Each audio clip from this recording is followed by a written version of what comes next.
Ladies and gentlemen, we will call this meeting to order, and we invite you to join Ms. Campbell for the invocation and the pledge.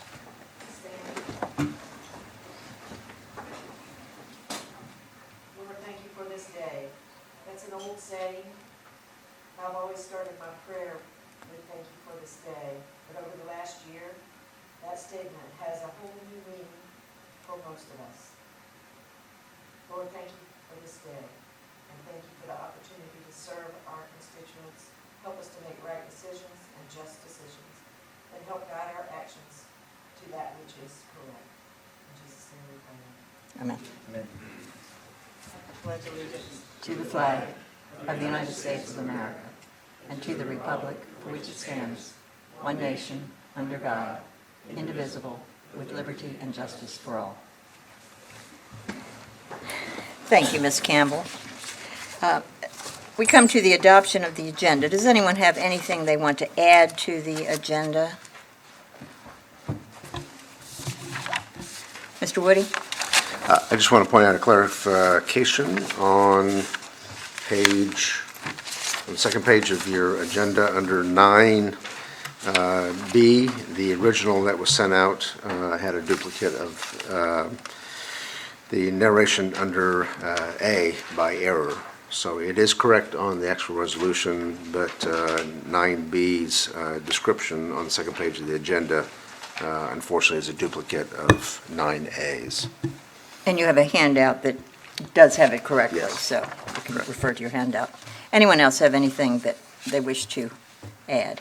If not, I'll entertain a motion to accept the agenda as presented. Ms. Campbell? So moved. It's been moved. Is there a second? I'll second. It's been moved and seconded. Please vote.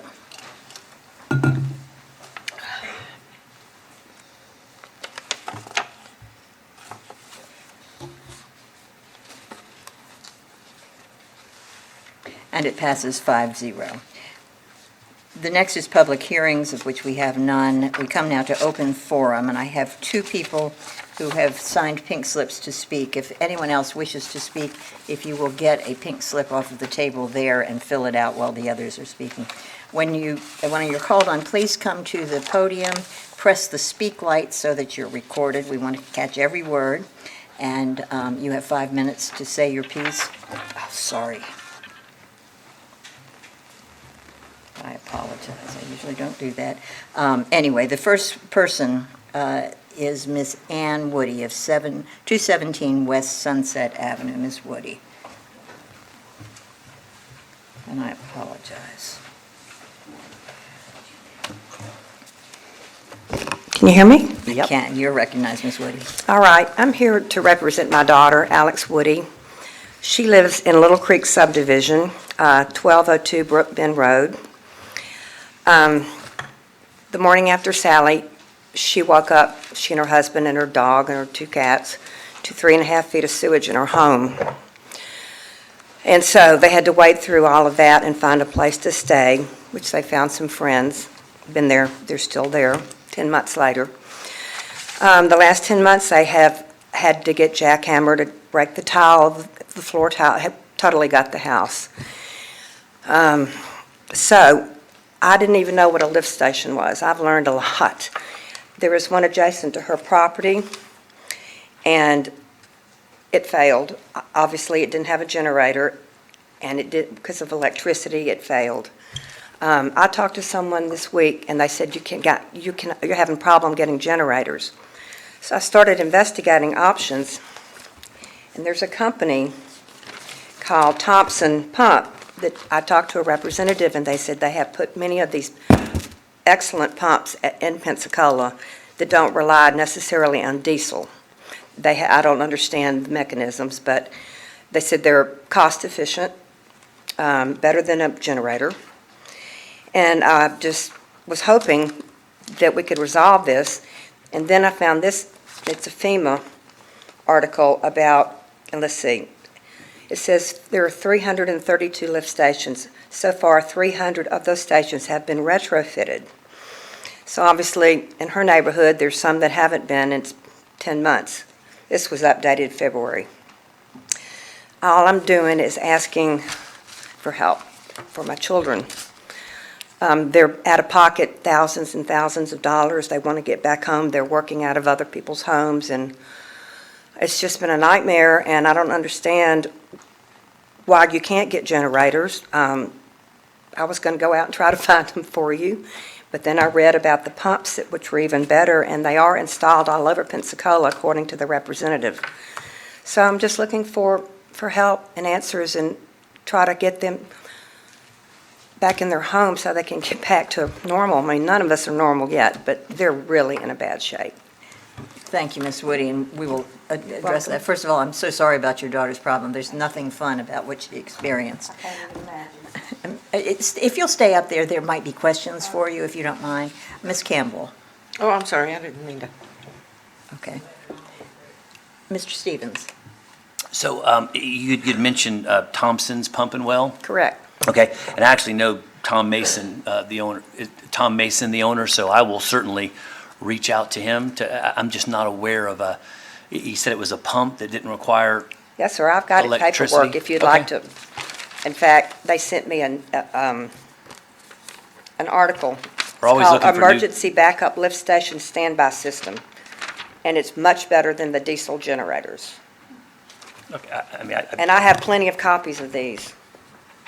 would be all right for her to hand us a copy of that. if you would like to Please. bring, I mean, I've got some for all of y'all. Thank you.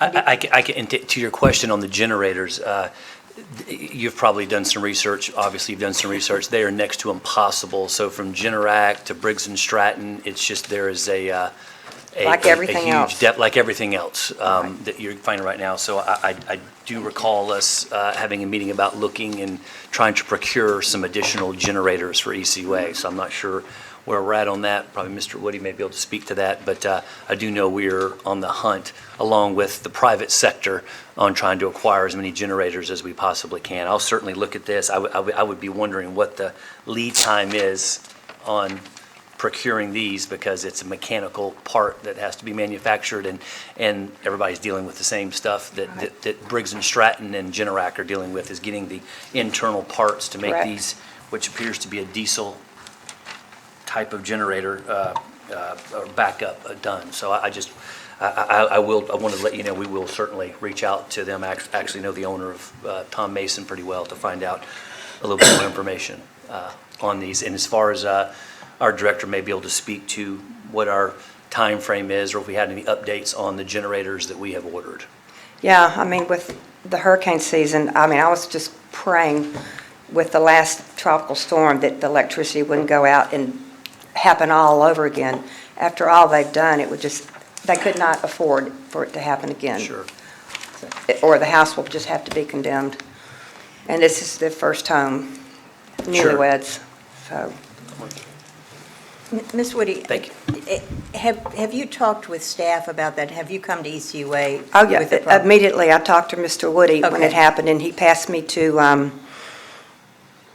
a risk assessment gentleman everybody was very considerate. Okay. I had Downs Plumbing come and install some kind of a valve that supposedly will pump out sewage rather than get in your house, pump it into the yard. Well, it was all over, I went over there, it was everywhere, in the house, out in the yard, everywhere.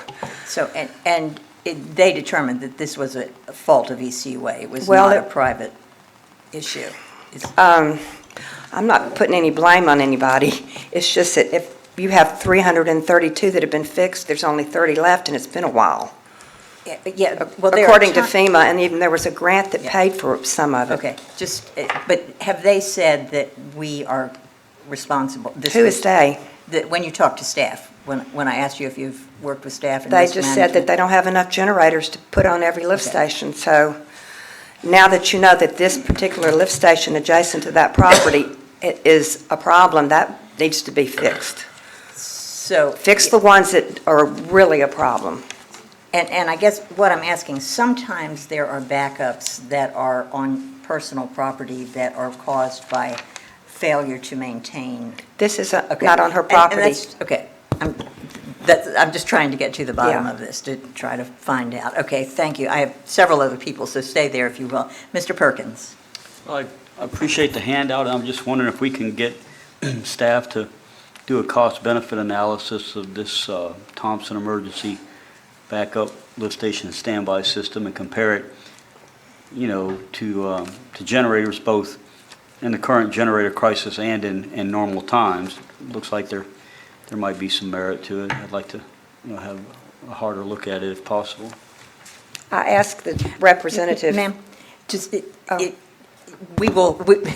sorry, we just do Robert's Rules of Order, so we'll call on you. Let him finish got what, you. and if you're Okay. asked. So, I don't, not to be rude, just, No, this you're is how not we're running. rude. Okay, is that all? So he's referring it to staff. Okay, the next person is Mr. Williams. Mr. Williams? Yes, ma'am. Can you tell me, please, which lift station this is? This lift station, well, her property address is 1202 Brookbend Road, and it's the Little Creek subdivision off of 98. Off of Um, US 98. Word is that there are 6 lift stations in there. I drove through the neighborhood. I heard that there were 3 that were compromised, and I saw people throwing stuff out of their houses, so I knew that there was a lift station nearby. But this particular lift station is on a kind of like an easement next to her property. Her property is at a cul-de-sac. And after the hurricane, she took pictures, which I didn't print out, but she said that there was a bunch of ECUA people that came out and just kind of checked it out, got back in the truck and left, and she really, she's young, she didn't know what a lift station was as well, and so they just did whatever they could, But it is in a cul-de-sac in Brookbend. Are you familiar with that Little Creek? No, I was going to ask if you would be so kind as to repeat 1202. What was the street 1202 name? Brookbend Road Okay, is Brookbend. her address. Okay. This is to the left of her home, is where the lift station is. Okay, thank you. Thank No, ma'am, I'm not, but I will get familiar. Thank you. Ms. Campbell? I'm very familiar with your daughter's area. It's in my district, and I actually lived in, I'm trying to think of the subdivision that's back behind that. It's kind of a newer one. But there were issues back with other storms with, it's a real low-lying area. And so, it is a problematic area when there's a storm. There's a lot of water in the area. It's right there off Lillian Highway. So, very low-lying area. But I want to thank you for coming, and thank you for bringing this. And we will have staff check this out, and we'll find out why we don't have a lift station for that particular one, because I agree that we need lift stations generators, especially for those really low-lying ones near the water. I live in Perdita Bay now, but we had a couple there too. Right. So, and it's not uncommon to have 6. I got one subdivision in my district that has 9 in their subdivision. So, we will definitely refer to staff and make sure that Yes, ma'am, we're thank ready you. for hurricane season this time, because I don't want your daughter to go through that again. Oh, no, there's just no way. I was going to mention, I live in Navy Point, and there was a lift station there, and I noticed a tanker truck that morning taking off to that lift station. So I thought, gosh, maybe there's not enough tanker trucks to handle all the compromised lift stations. I don't know. Yeah, unfortunately, during those hurricane events, we don't have enough tanker trucks, and Yeah, to we mitigate. really are trying, though, to buy these generators as fast as we can, because we do want to take care of every lift station, but like you said. Maybe we- you just got 30 We almost left. have 400 now. So, but thank you again for coming. You're welcome. And you're not falling on deaf ears, I promise you. God, And- thank you. God and bless. staff. And Mr. thank Woody, Mr. Woody's recognized too, so he might have a question for you as well. I'll throw out a few statistics. I may have Jerry Piscopo add a few more. That particular event, that was Hurricane Sally, and we do have a little over 400 lift stations scattered across the community, though that's driven by a combination of or largely due to the topography of the area. It's hard to serve everybody by gravity, particularly with so many homes so close to bodies of water or natural channels. I remember when we first responded, in fact, we even had some challenges determining whether the damages were strictly wastewater backup versus stormwater, because the flood in the backyard, they're right on the floodplain there, and our station is in that same area. It's about 385, I think, stations went offline for at least a period of time during the worst, most intense portion of that storm. We worked quite well with Gulf Power to get as many of those back on as quickly as possible, and certainly prioritized our larger stations, our regional stations that were served by several locations. And that's the same approach we also take to budgeting and prioritizing where we have pump stations, backup power to various locations. Generally, the policy is to either have it fed from two sources, two separate substations. So if one goes down, we still have alternative electrical power. That only happens or is available with the largest of our stations. More commonly, we have to rely on either a diesel dedicated backup generator at the particular location, or all of our stations do have quick disconnects for portable generators that we have a gridded map for our field staff, and they will be assigned during these types of events to run from station to station to station during times when we don't have power from our local electric utility to keep them pumped down. Alternatively, we'll pump them down with a tanker truck. I think you had mentioned that as well. Another approach we're trying to take is to rely on natural gas power as another alternative, and apply those to some of the most critical ones. The real challenge is we have so many, and inherited those, quite frankly, from the county when ECUA was first created. Even now, we don't have one at every single location. And that was an unusual event. There were 24 inches of rain in about 48 hours' time. We have investigated a ballpark cost for that particular station. It is quite a ways away from an alternative power source, so extending gas and or electric, plus the cost of the backup generators, all a consideration. I think the ballpark, you were talking in the $100,000 range, largely due to the distance having to bring in alternative fuel sources. I'm sorry, what was that figure again? $100,000. 90 to 100,000, okay. So my concern is this, we're talking about having generators and, the ability to keep these pump stations going. But what about these people who haven't been made whole this much after the event?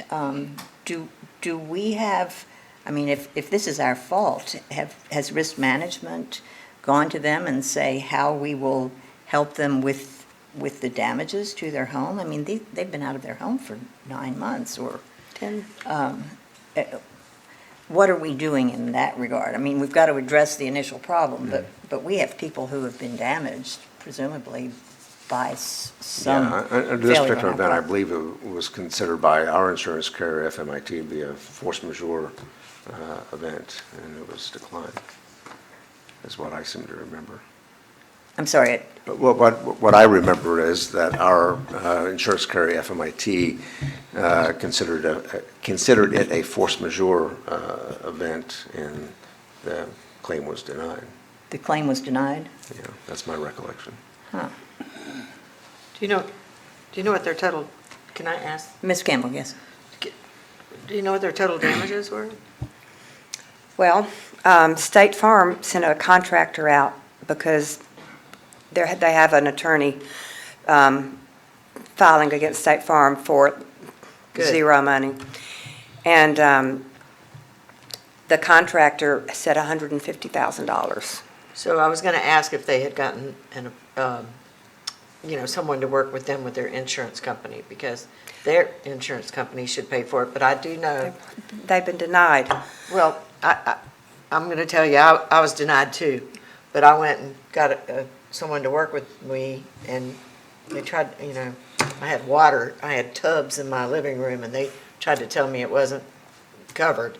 But I went and got, someone to work with me, an adjuster. And an adjuster will work with them. They'll take a portion of what they get, A public adjuster? a public adjuster, they'll take a portion of what they get, but they could get a lot more. Right, well, they decided, and I'm not gonna make decisions for them, I just Yeah. tried to guide them. I lost my home in Ivan, and I learned a lot about that and insurance. Me too. Boy, yeah. Right there with you. But anyway, they decided, maybe they didn't know what public adjusters, and actually I didn't either, I've learned a lot about that Yeah. too. But they decided to hire an attorney, and apparently there may be something in state farm policy that excludes sewage backup. I'm thinking that is probably why they could not do why there was no litigation against ECUA. But, so the attorneys are just going to try to get them money with more hurricane damage, because State Farm gave them $10,000, and that was it, to fix their roof, which, of course, is way not enough. Not even half of a roof. That, and, so anyway, that's, it's coming out of pocket. My ex-husband's helping. I'm doing whatever I can, like being here, because I don't work but part-time, and they're Navy Federal people. And they're just doing it as they can afford to do it. My daughter's frugal and has saved money for a while, so thank God she had the money to, get things started. But they would get up, on weekends and rip out the sheetrock and the flooring. I can't even imagine having a whole tile floor and having it jackhammered and all of that. But they're having to replace anything that was below 4 feet. Their furniture, the clothing, and I've been collecting stuff for 9 months just to get them in there, get them in the house. And one last thing, I'm trying to help you, because I know. I'm where you are. I lost my house in Ivan, and now I can't seem to learn. I still live in the swamp, but I did go and buy a flood policy, so I would suggest. She's got it. Okay, good, good. I just got I made sure that happened. You are a very good mother, by the way. Thank you, Ms. again for Campbell. coming. Mr. Perkins. Well, if I could ask the attorney what a force majeure is, and then I'd like to make some comments. Sure. Mr. Turner. It's an act of God. It's a hurricane, something that naturally occurred, but not due to the fault of anyone else. Thank you. Thank you, go So- ahead, you may continue. Yeah, so what happens is when you have a force majeure, a 500 or 1,000-year rain or flood or something, we can't design our system for that because it would be so cost prohibitive to design it for everyday use that everybody's rates would be through the roof, and we really couldn't afford it. So we have to design the system as efficiently as we possibly can and try to cover as much territory as we can, which we have priorities on the bigger lift stations and try and cover as many people as we can. Now, I love when a person brings not only a problem but a solution, so I really thank you for that, and we are going to look into that and analyze that, and hopefully that will be something that we can do, because I would like to see us have secondary power, given the situation we live in, and the storms are becoming more prevalent, the floods, it seems like, are becoming more prevalent, and, if there's any way possible, it would be nice to have secondary power sources to be able to treat sewage. I mean, that's probably a most basic life function. And then we talk about insurance, and unfortunately, and you may not know this, and you may, and a lot of people probably do, but the Florida legislature is dominated by the insurance industry. They contribute more money to political campaigns by far than any other organization in the entire state. And so what happens is the law is written so that they can get out of covering and so that they can increase fees. They recently did a thing a couple of years ago where it used to be that if you had a hurricane come through and your contractor gave you a price and the insurance company said, well, we're not sure we're going to cover this, the contractor could say, okay, I'll go ahead and do the work. You just assign me the benefits with the insurance company, and I'll fight with the insurance company. Well, the legislature took that away, And they said, we no longer want the citizens to have the right to assign their benefits to a construction company, because those construction companies have money and can hire lawyers and make us pay. Whereas the regular citizen doesn't have the deep pockets to fight in court all that time and may or may not win. So it's a real injustice to the people, and the reason it's happening is because of political campaign contributions to the senators and the representatives who do the will of the insurance companies, and that has gone on for decades in our state. It's disgraceful. They just did it on auto insurance too. A lot of people's auto insurance rates are going to go up because of political graft from the insurance company to our politicians. So I would encourage you to be active at the state level. I know that's kind of off on a tangent a little bit, but it's just so maddening for me to see people come in here and have an insurance company deny them. And a public adjuster, you know, a lot of times I've seen a lot of people get a lot more from their insurance company from a public adjuster. But it's just maddening to me to see these insurance companies just rip people off. I mean, they pay the premiums for decades, and then they just say, no, we're not going to cover it for any little thing they can find in a policy. And you know, I don't know if it's too late in your situation to get with a public adjuster. I'm not a lawyer, but it's just maddening. I recently had a sailboat that sank in Sally, and the insurance company was pitiful with what they gave me, you know, on it. And it's just maddening that you think you have certain coverage and you think you're covered and you're paying the premiums diligently and faithfully, and then they pull every trick they can to try not to pay. And so it's a bigger problem beyond the scope of our control. We can't control that. All we control is what we have authority over, and we do have authority over these backup standby systems and the generators, and we will look into this and see if that's a more economical way, and we can get that area covered for you, so you don't have to worry about it going into the future. There's nothing worse than that. You know. Thank you, Mr. Perkins, and I would like to recognize that Representative Salzman just came in, so I hope her ears are burning. She's hearing the problems with insurance that anybody who served in the legislature has heard, and it's an interesting challenge. But it's nice to be able to hear somebody who's experiencing it right now, and I'm sure you're listening and taking notes on that. Ms. Campbell. I do want to agree with Mr. Perkins about bringing a solution. I've been on this board for 9 years, and nobody's ever walked in with a solution. And I thank you. I don't know that it'll work, or, you know, but I liked it because I heard it. The first thing I saw was it was powered with natural gas. So thank you for bringing You're that. welcome. Yeah, Yeah, I'm a bird dog. Yes, you are. Thank you again for coming. Ms. Woody, good luck to you and your daughter. Thank you. I hope there's finally a good outcome for you. Thank you very much. I appreciate it. Sure, and I see no more lights, so the next person who wishes to be heard is Ms. Christine Pino. Ms. Pino.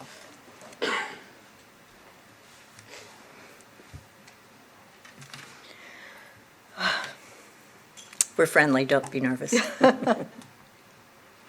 Ms. Benson, Mr. Stevens, and esteemed board members, Mr. Woody and Mr. Beasley, I thank you for letting me come to see you again. I was here about a year ago on the same topic. It's reared its head again, apparently at the last board meeting.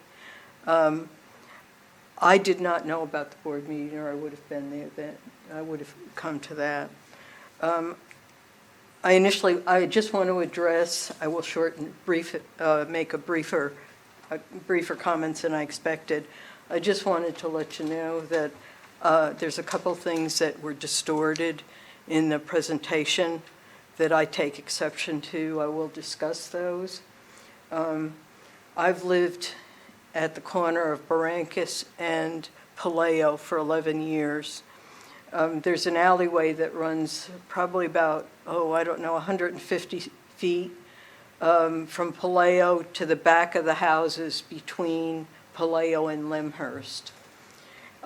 It's all privately owned. I own the 150 or so feet along Barrancas, and then it doglegs down to Bayshore. Behind each condo or property there, the property owners from Limhurst own the driveway or own the alleyway. Last year in May, ECUA made the determination that they would not, they were no longer going to pick up trash on the alleyways. Their practices were that they would only pick up on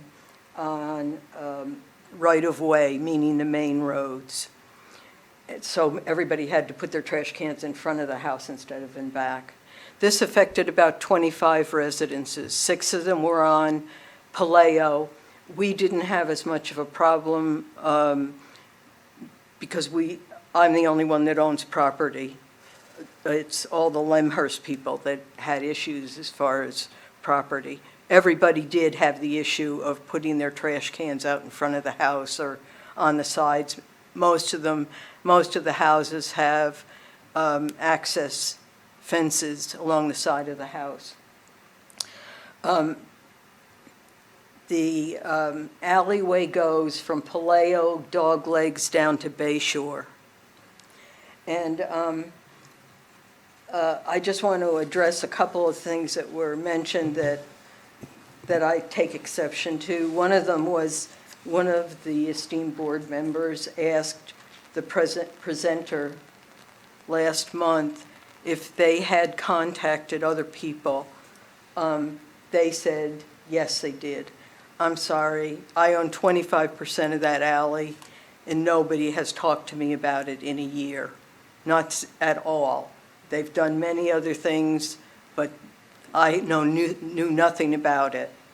I take exception to that. There seems to be 3 people, 3 residents, the presenter yesterday, one other person on Lemhurst, and 1 person out of the 6 on Paleo that seem to not want to comply with ECUA's practices. They bring their trash cans all the way around the block and park them in front of my house every week. I've gotten over that pretty much. At least they're green. They blend in with the trees over there. But there are only 3 residences out of 25 that are having issues. It is their choice not to comply, and that's fine, if that's their choice. One of the other issues was somebody mentioned, the presenter mentioned that he had to bring the bins through his house. As I said, everybody has front lawns and that's where they keep their trash cans, not a problem. 2 out of these 3 people have readily available fences around their front yard or on their side yard where they can keep their trash, and they don't. They bring it all the way around the block. Again, that's their choice. Let's see. Not all, also they made a point of mentioning that all the condos were connected on Lemhurst. They are not. There are 2 or 3 of them that are together at a time. It is not, and even then, they have the side gates and everything. So things were slightly distorted. The one last comment I have on that is that the presenter brought up Broadmoor Road that is a block off the other side of Lemhurst from Paleo. That is a public road. It's public maintained. The people there on the other side of Lemhurst do put their trash cans out and back, and it does get picked up out there. But it cannot be, what goes on our alley cannot be compared to what goes on Broadmoor. Broadmoor is a public road and consistent with the pickup practices.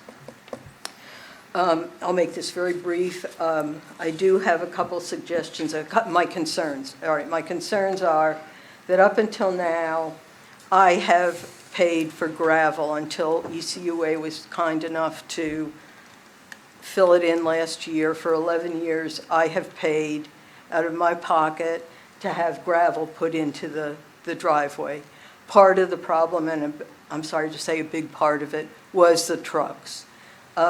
I didn't realize it until last year when all this blew up that that's what was doing it, but that is it. I have concerns about reinstating the pickup and back. First of all, there's only 3 people that have an issue, and that's their choice. Secondly, I'm real concerned about who's going to pay for it. Whether ECUA comes back in and says they'll pick it up, that's fine.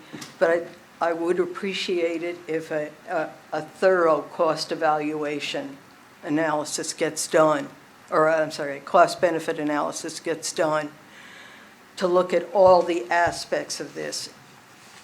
And then I stop and think, who are we doing this for? There's really one person, actually 3 people, and it's their choice that they're not complying.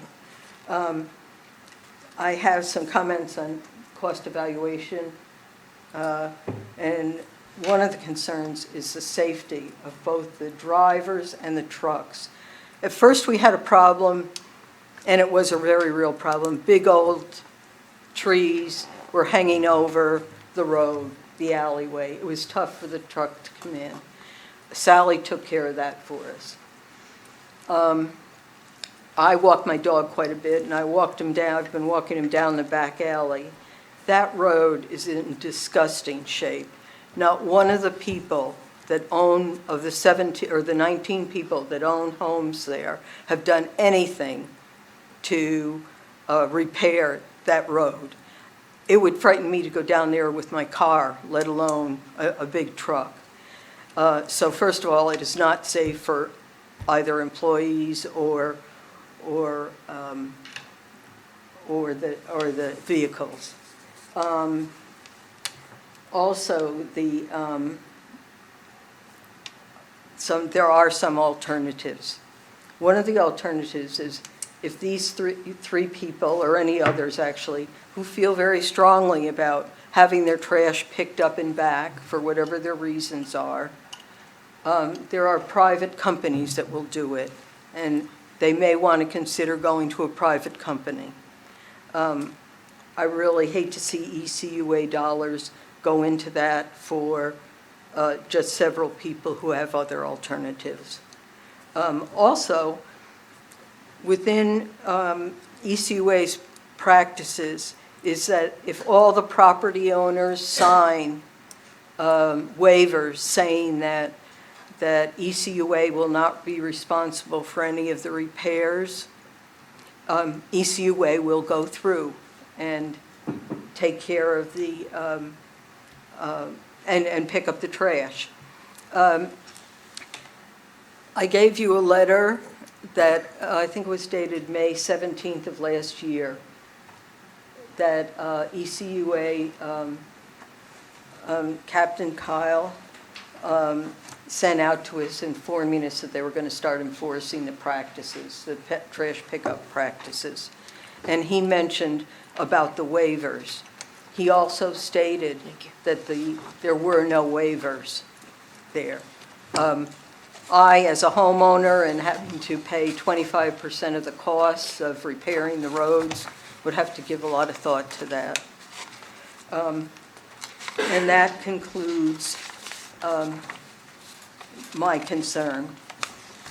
And I thank you for hearing me the second time around. Thank you, Ms. Pino. And if you will stay here, Sure. there may be questions, but we'll start with Ms. Campbell.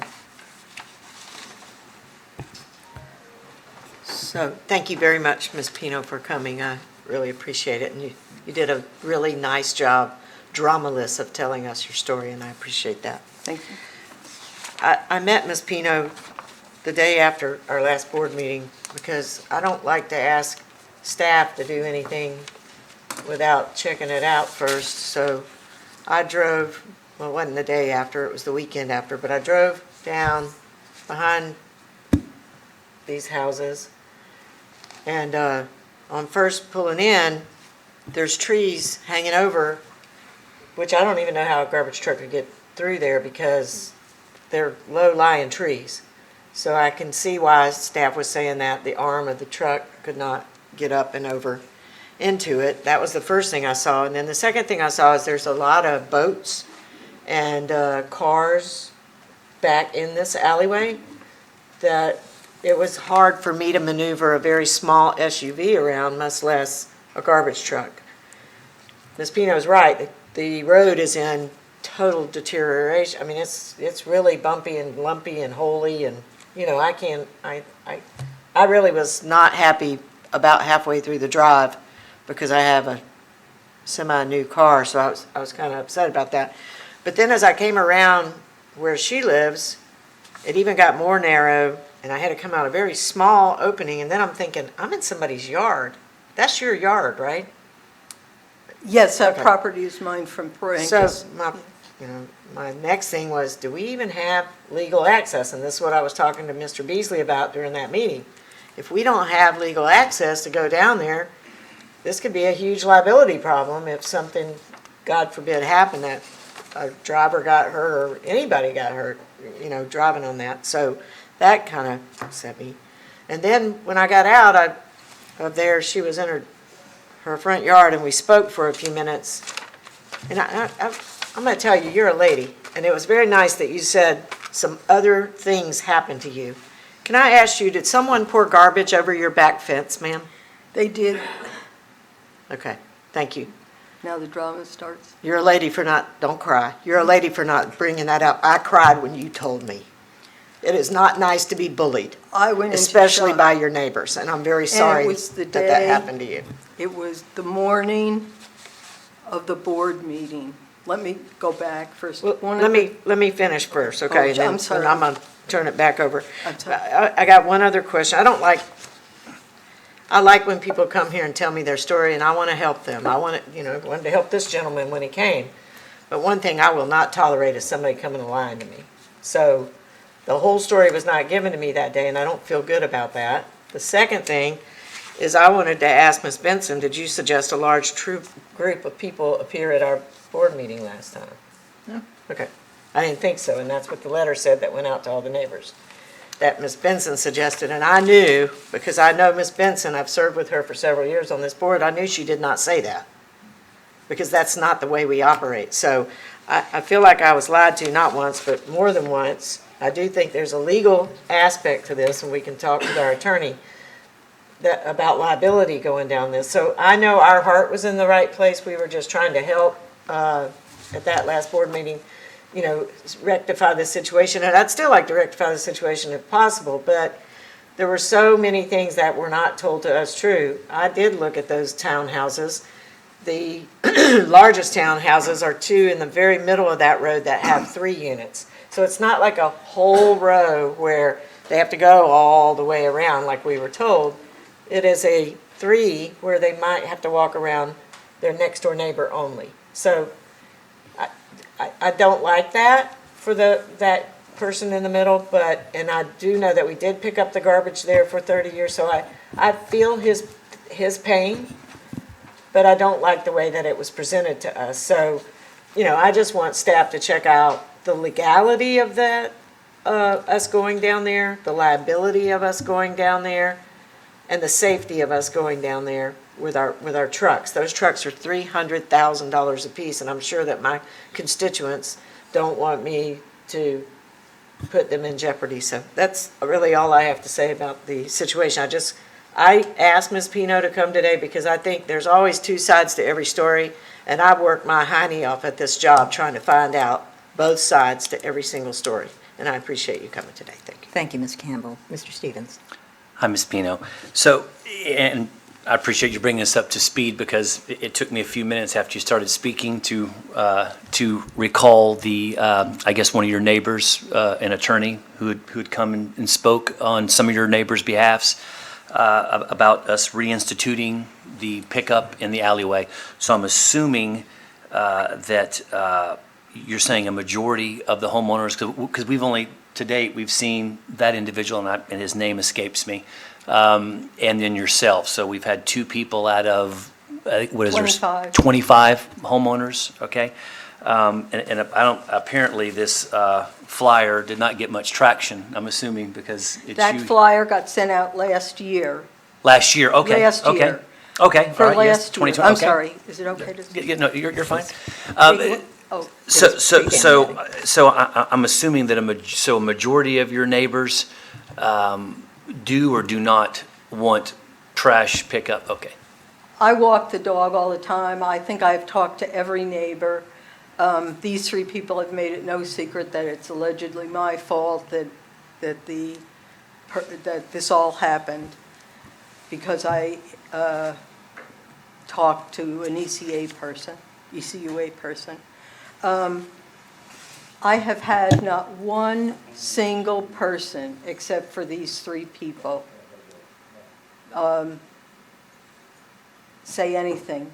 Well, and I'm assuming, Ms. Campbell, that based on your comments, that the drawings we received last month were not accurate drawings, because the drawing we received last month appeared to be no access in between the individual units. So we're told senior folks, elderly folks, which our heart certainly, we want to help you all out in any way we can, but you were having to walk around the back alleyway all the way up the front, so it was kind of quite a distance, and that's with non-inclemental weather. So that's not the case. There's accesses in between these, they go in sections of three, because the drawing was one continuous, it appeared to be one continuous complex of townhomes. The I most did I- not That's not see the the case. drawing. The most I saw there on the road there were two with 3 units in them. So that person in the middle would have to go around their neighbor's house. That's the right of way, okay.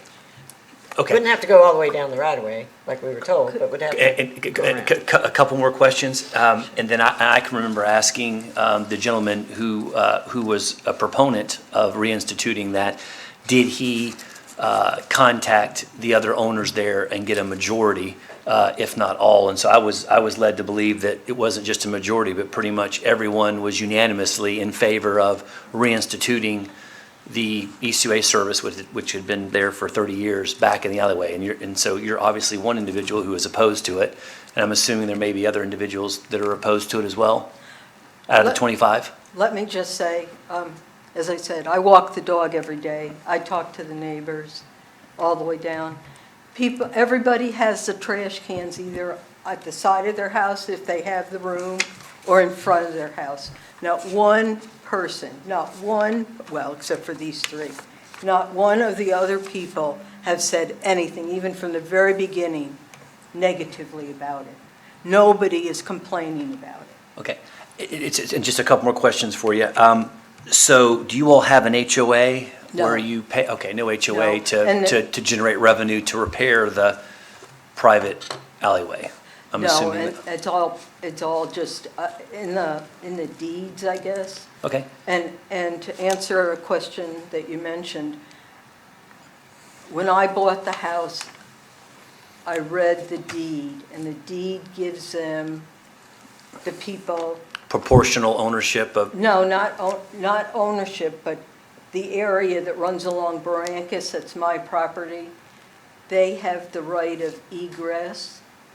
I Okay. may be misspeaking, but something about, And- they can run their cars, and I guess obviously the trucks, I wouldn't have a leg to stand Sure. on for the trucks. well, and Ms. Pina, what I was getting at is, and this will be something that staff will investigate, is obviously our trucks can't go back there if it's anywhere near, like Ms. Campbell had stated, Oh, yeah. and the disrepair and have our trucks go back there. So I'd have two issues with it. And again, I'm one person, one vote. But A, if we don't have a consensus of individuals in your neighborhood wanting us to reinstate that service, and then two, if there's an unsafe conditions, i.e. the road, because our trucks certainly aren't going to help that situation. And if you all don't have some type of HOA funds or so to repair that road, then I certainly agree with Ms. Campbell on us not having, I think, a full scope of the situation last month. Like I said, that we do now, and I'm assuming yourself and a few other people aren't going to be signing an ECUA waiver that we would most likely require to allow us to go back there? I can pretty well assure you, I won't say definitely, but I can pretty well assure you that I will not, Okay? because that's putting the burden, everybody else is driving through there. Nobody over the years has offered to pay to help me not repave it, put stones Resurface, sure. down again. So no, I think I have 25% of the cost of that getting fixed, and I'm sorry, no, I would not sign a waiver. Okay. Thank you. Thank you so much, Ms. Mr. Stevens. Mr. Perkins? Thank you. Certainly sympathize, and, basically at our last meeting, we asked staff to investigate it, look at the easements and stuff, look at the logistics, and determine if it was feasible to provide it back in the alleys, and if it was feasible to do that. Now, obviously, with this, and I think after the meeting, Mr. Woody may have told me that there was a problem at the end of the road where the gravel gets messed up. And so after that, I wasn't expecting that, that they were gonna be picked up in the alley, and I don't think they have they? Yeah, so basically, it's at the staff level. I don't think it's something we need action on. It's just not gonna happen after staff in my opinion, after staff, we said, look at it, if it's feasible, bring it back to us. Well, apparently it's not feasible, and I haven't heard it brought back to us, so I don't think it's gonna happen. Thank you, Mr. Perkins. Ms. Campbell? Yeah, I think the problem is there would need to be legal work done for an access easement to be created all the way down, and then it would have to be maintained. And that would be out of our constituents' pockets, there's no money tree, so it would have to be maintained in a safe condition for the trucks to go down there. Obviously, cars are using it and boats because I see them back there, but I think part of her issue too is part of this is her yard, and she keeps having to repair it herself out of her pocket. So, it's one thing if a car or a truck goes down there, or even a boat, but those big garbage trucks, they could leave some huge ruts in her driveway there, and it'd be difficult for her to keep funding that. So I totally understand why she wouldn't want to fund it. So I think it's illegal. To me, they need to, people always want government to solve their problems, but then they want government to get out of their pocket. And I think that the citizens need to come together in that area and figure out the solution, both legally and monetarily. And I don't think that is something that we need to do for them. That's just my opinion. Yeah, I'm surprised that when they established this townhouse subdivision, that a HOA wasn't formed at the time with some legalities regarding this easement, because this is an easement that apparently they all have rights to use, but if there's no responsibility to maintain it, that's a flaw. There is. Well, the road is the property of that residence that it's right behind. So if this Right. is the road and my condo or residence is here, I own all the way up to the Right. desk, and I have to maintain it. It's their property. They Yeah. have to maintain it. But as long Yes. as it's an easement that you have the right to use, there ought to be some common requirement for maintaining it. It's Oh, probably that a- would be nice. Yeah, I have a shared drive, and we have very careful language in the maintenance and all of that sort of thing. And that's clearly what's needed in this situation. Obviously, we can't do that. And frankly, I'm a big fan of alleys for service. And, I would like it to work, to have an alley with easement for the garbage trucks. It's much cleaner, it's better community planning. But obviously, the planning piece of this didn't happen to make the alley work. I think at this point, it's in the hands of our staff and legal, and from what we've seen today, there's some legal and practical impediments to pursuing the alley. If your homeowners association would want to, or Sure. if you would want to form one and make it passable, I'd be right there leading the charge to have you do it. But thank you, and I'm sorry that an issue like this has divided your neighborhood, because it's no fun walking your dog in the neighborhood, passing by where people have animosity. And it clearly needed to be done at the inception so that everybody knew the rules, and I'm sorry this has happened. And I hope we'll get past this, however it turns out, and that everybody will, feel good about their neighborhood again. So, thank you for coming, Ms. Pino. Thank you all for hearing me. Okay. I have no more pink slips today, so we will move to presentations this time for Recycle Star. I saw on our ECO website the winner of the last Recycle Star, and they looked very proud of what they had accomplished, and I'm glad this is working. I have asked Mr. Perkins to pull the number, and where's my little sheet? Here it is. What is the winning number, Mr. Perkins? Number 2. Number Numero 2 dos. is Jeff Hetty. So, Mr. Hetty, you can look forward to all the bells and whistles of being a Recycle Star. And you had stiff competition from Pamela and Rob Dewhurst, Jackie Van Pelt, Anthony MacArthur, Lena Murphy, Wendell Lawrence, Debbie Bossum, Ernestine Tomasoni, Sylvia Sims, LaQuandra Mosley, Ms. Andy Schutt, and Larry Legg, their brother and sister, Anthony Ross, Deborah Bowen, Barbara Murray, Larry Rowe, Alexis Dickey, Jennifer Pease, Iris Ingram, Kenneth Shaw, Cheryl Stone, Lacey McShane, George and Betty Bennett, Adrian Smiley, and Laurie Tackett. Thank you all for your efforts to recycle. It matters.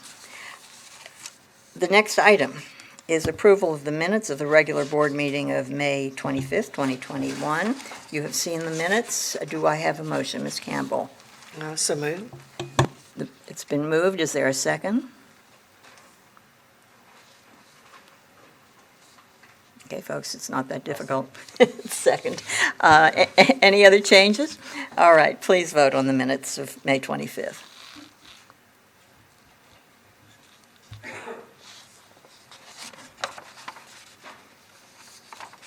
And it passes 5-0. We've got to overcome our shyness. The next item is the report of the ECUA Citizens Advisory Committee of June 15th, 2021. Ms. Campbell. The Citizen Advisory Committee met on June 15th at 3 p.m. All members were present, with the exception of Ms. Schneier and Ms. Murphy, and I've tried to get an update on Ms. Schneier's mother for everyone, but I don't have that yet. Item G was an adoption of General Resolution 21-38, a general resolution authorizing acceptance of bid and award of contract, authorizing executive director to execute a contract with United Rentals, Inc. for the annual contract for weekly and monthly rental of diesel bypass pumps and storage tanks at the unit price as bid, and the committee voted 10-0 in favor. Item H was adoption of General Resolution GR 21-40, a general resolution authorizing the acceptance of bid and awarding of contract, authorizing executive director to execute a contract with Hunter Keystone Peterbilt for one automated side loader and providing an effective date. Committee voted 10-0 in favor. Item I was the adoption of a general resolution GR 21-41, a general resolution authorizing the executive director to execute a utility work by highway contractor agreement with the Florida Department of Transportation for the cost of a sanitary sewer manhole and valve box adjustments on Pace Boulevard, and authorizing the transfer and use of project funds. The committee voted 10-0 in favor. Item J was adoption of General Resolution number GR 21-42, a general resolution authorizing equipment purchase of a new Cummins generator and automatic transfer switch ATS for lift station number 379 at Target Lift Station in the amount of $231,534.63, utilizing the National Sourcewell contract price with Cummins Mid-South LLC. The committee voted 10-0 in favor. Item K was the fiscal year 2022 proposed budget. The recommendation for water and wastewater was a 2.5% rate increase with no less than $500,000 to go to the Brownsville Sewer Expansion Project. The committee voted 8-2 in favor, with Mr. Perkins and Mr. Stevens against. The recommendation for sanitation was a 9.5% rate increase, with 0.5% being available for increased wages for CDL truck drivers. Committee voted 8-2 in favor, with Mr. Williams and Ms. Benson voting against. I would like to move items G through J for approval. It's been moved. Is there a second? It's I guess I'll be your second today. Mr. Perkins?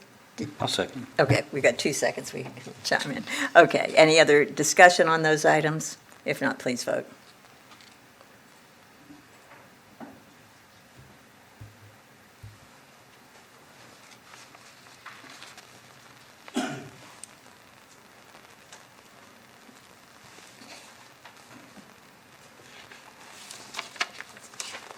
And item, And it passes 5-0. Sorry, it just popped up. and then items K, I would like to hold for discussion at the end of this meeting for the proposed budget, unless you want to just go into that now. Is there a consensus, folks? Would you like to go ahead and do the budget items now? I mean, it's on the agenda. Yeah, Okay. let's go ahead and do it. We can do that now, and then Sure. they just had 9 in front of it, so, Yeah. yeah, good. So All if you right. proceed with K, please. Okay, so the motion was made to do a 2.5% rate increase with no less than $500,000 to go to the Brownsville Sewer Expansion Project. Do we want to get a motion, or do we want to Yes. discuss? Is there a motion for this recommendation? Mr. Stevens? Mr. A recommendation to discuss it? No, for the recommendation, then we can discuss it. Yes, I'll second. Do we have, I'll make a motion. Okay, it's All been right. moved and All right. seconded. We're new at this. Thank you. Okay, right. so the issue is the recommendation of a 2.5% rate increase with no less than $500,000 to go to Brownsville Sewer Expansion Project. And is there a discussion? Mr. Stevens? And I wanted to clarify, what, week before last, my no vote for the rate increase. So we had recommended, or some of us recommended, $500,000 going to the Brownsville sewer expansion, and that wasn't on the list. So we had everything categorized, as we all remember, from 1 and 2, 1 being what we would were the needs and the immediate needs, and then 2 were less important. And so Brownsville wasn't on there, not that it's not a need, not that we need to do that. So, my thought process was, are there additional items that need to be on there? Is there additional items that we could get some state or federal help with that weren't on there? I'm all for allotting some money for Brownsville, but there's some other projects that need it as much or in line with Brownsville. So I just wanted to kind of clarify my no vote if we're just pulling a project and putting it up for discussion without looking at other projects that may merit further discussion that weren't on our, or weren't rated according to staff as a number 1 IE priority. And could we get Mr. Woody to respond to that? Because the Brownsville project was something that was a priority that went to the legislative delegation. So it has been on our list. But if, Mr. Woody, if you can speak to the Brownsville in terms of work priority list. We have prior projects that we can, if you'd like to discuss in a little more detail, we have, Stacy can add some comments, but we asked for $2.5 million from the legislature. It was a challenging year last year, but they were gracious enough to provide 10% of that figure, the amount of $250,000. And we have some other funds that we added to that to extend that project as much as we could. But it's still a small subset of the larger project. My understanding of the motion was a gesture toward trying to make more progress on that project and try to complete some of the additional future phases that still need to be completed within that larger project area. So it was on our priority list last year, such a priority list that we put it as our special ask for the legislature.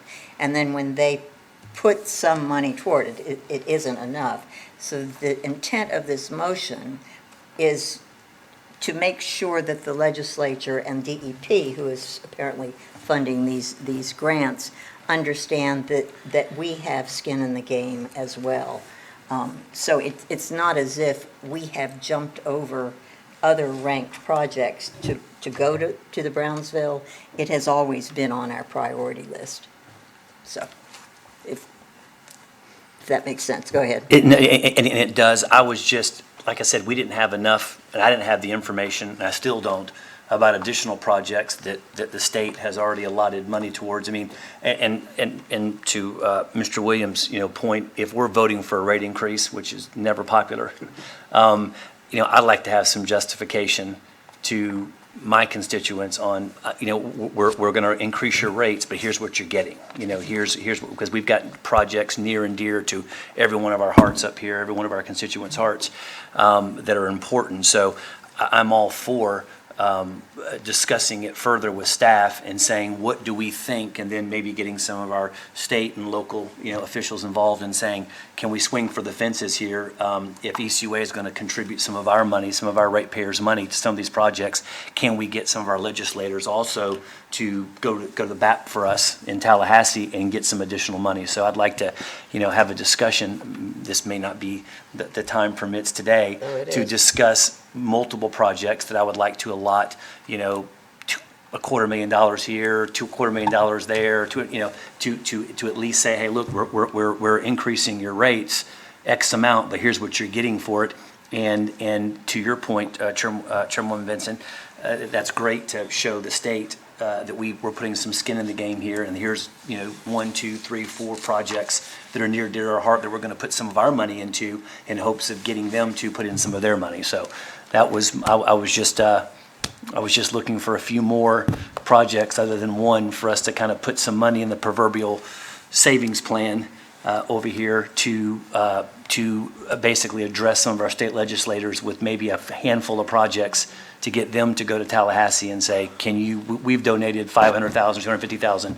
Can you go to Tallahassee and maybe get us another $500,000? Okay, thank you, Mr. Stevens. Ms. Campbell? So I like where you're going, but normally that is how this goes. But this year, the money for the projects that we want was allotted to FDEP to appropriate instead of the legislature. So our staff is working on ask. Is that list complete yet, Mr. Hayden? Mr. Hayden, would you come to the podium, because I think we need your input here. Hi, good afternoon, members of the board and Chairman Benson. We are still in the process of getting the applications together. My suggestion, and for the 1 penny it's worth, would be to maybe this money go to our general sewer expansion fund, and maybe we could say in the application that these funds are available to apply to these different sewer expansion projects. My fear is that if we have identified, I believe it's 6 areas that we would like to apply for the grant funds for sewer expansion. One of them is, yes, Brownsville. There are several others. Airway Stockdale is one. And there are 2 areas that are in the wellhead protection area. So if we try to split up the amount that we're saying we're going for the rate increase and apply it to one, and we don't get a grant, then that money is there. I mean, and it's certainly the board's option to, at a later date, transfer that money from one identified project to another. But if we apply it to our general sewer expansion fund, we can then divvy that up if we get a grant for one area versus the other. And I'm not optimistic that we're going to get all 6 areas funded. I'd love it if we got one funded. So I don't know if that helps answer your question. In addition, I will say this, in addition to the sewer expansion projects, I think there are 6 of them, there are 2 sewer rehabilitation projects that we're looking for. One is in the Carpenters Creek Basin, and the other is sewer rehab within the stormwater basins that drain to the Bayou Chico stormwater basin. So that's in a nutshell what we're going to be going after for the grant funds. So if I may continue. Go ahead. So I think what we did then last month was to say,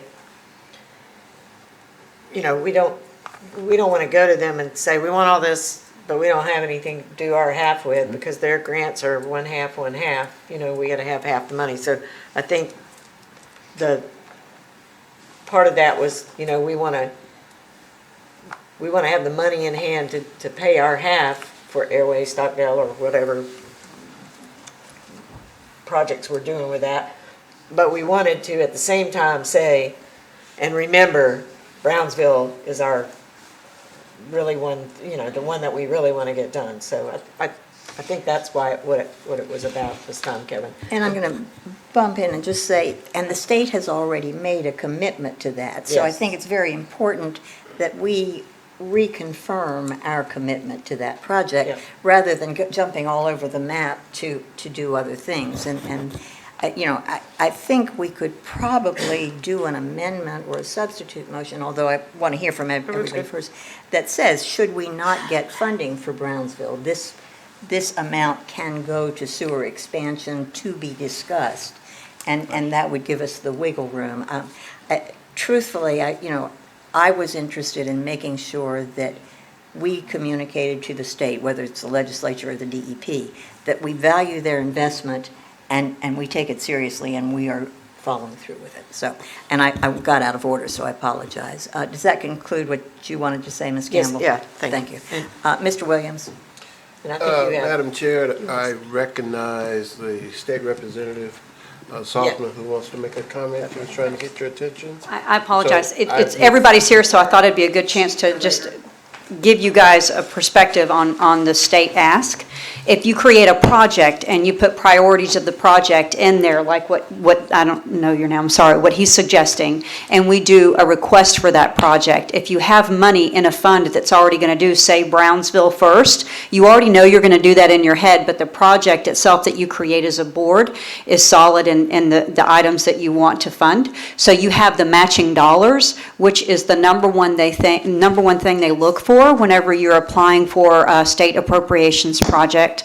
Number two is they only can fund 50% minimum. They used to be able to fund the 10, the 20, and whatever, which is why you have that little chunk of money for Brownsville. But in this next year and the year that we just passed, it has to be funded at least 50%. So if you have some money already in a budget line item that is going to be used for Brownsville, it's certainly a great idea to go ahead and create something like that, knowing that you're going to fund some of the project anyway, but it is a part of the big picture of whatever you call that project to be.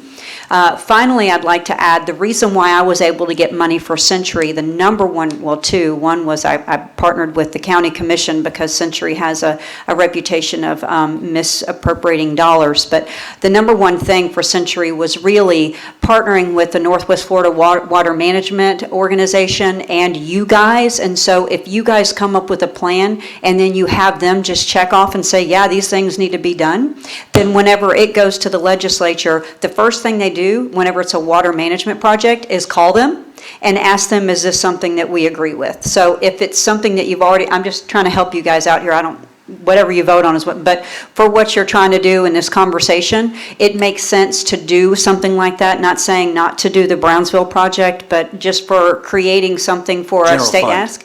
Yeah, that's fine. That, as long as you allocate that general fund money to the project of whatever it is that you're asking for money from the state, and you follow through with that, you sign the attestation, you're good. I'm happy to carry something like that. I'm sure that Rep. Andrade is happy to carry something like that. And you guys are very fortunate. This last year and this coming year, water management, water quality is at the top of their priority list. So you have a really good chance of getting that money, which is also another reason why we're able to get the funding in the community.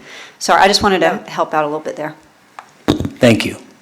Mr. Williams, you may So, continue. well, Did I you- think I was still, I just wanted to say, I was continue, thank you very much, and that we have the water management, not just water management, but we have Perdita Bay Estuary working with us on this as well.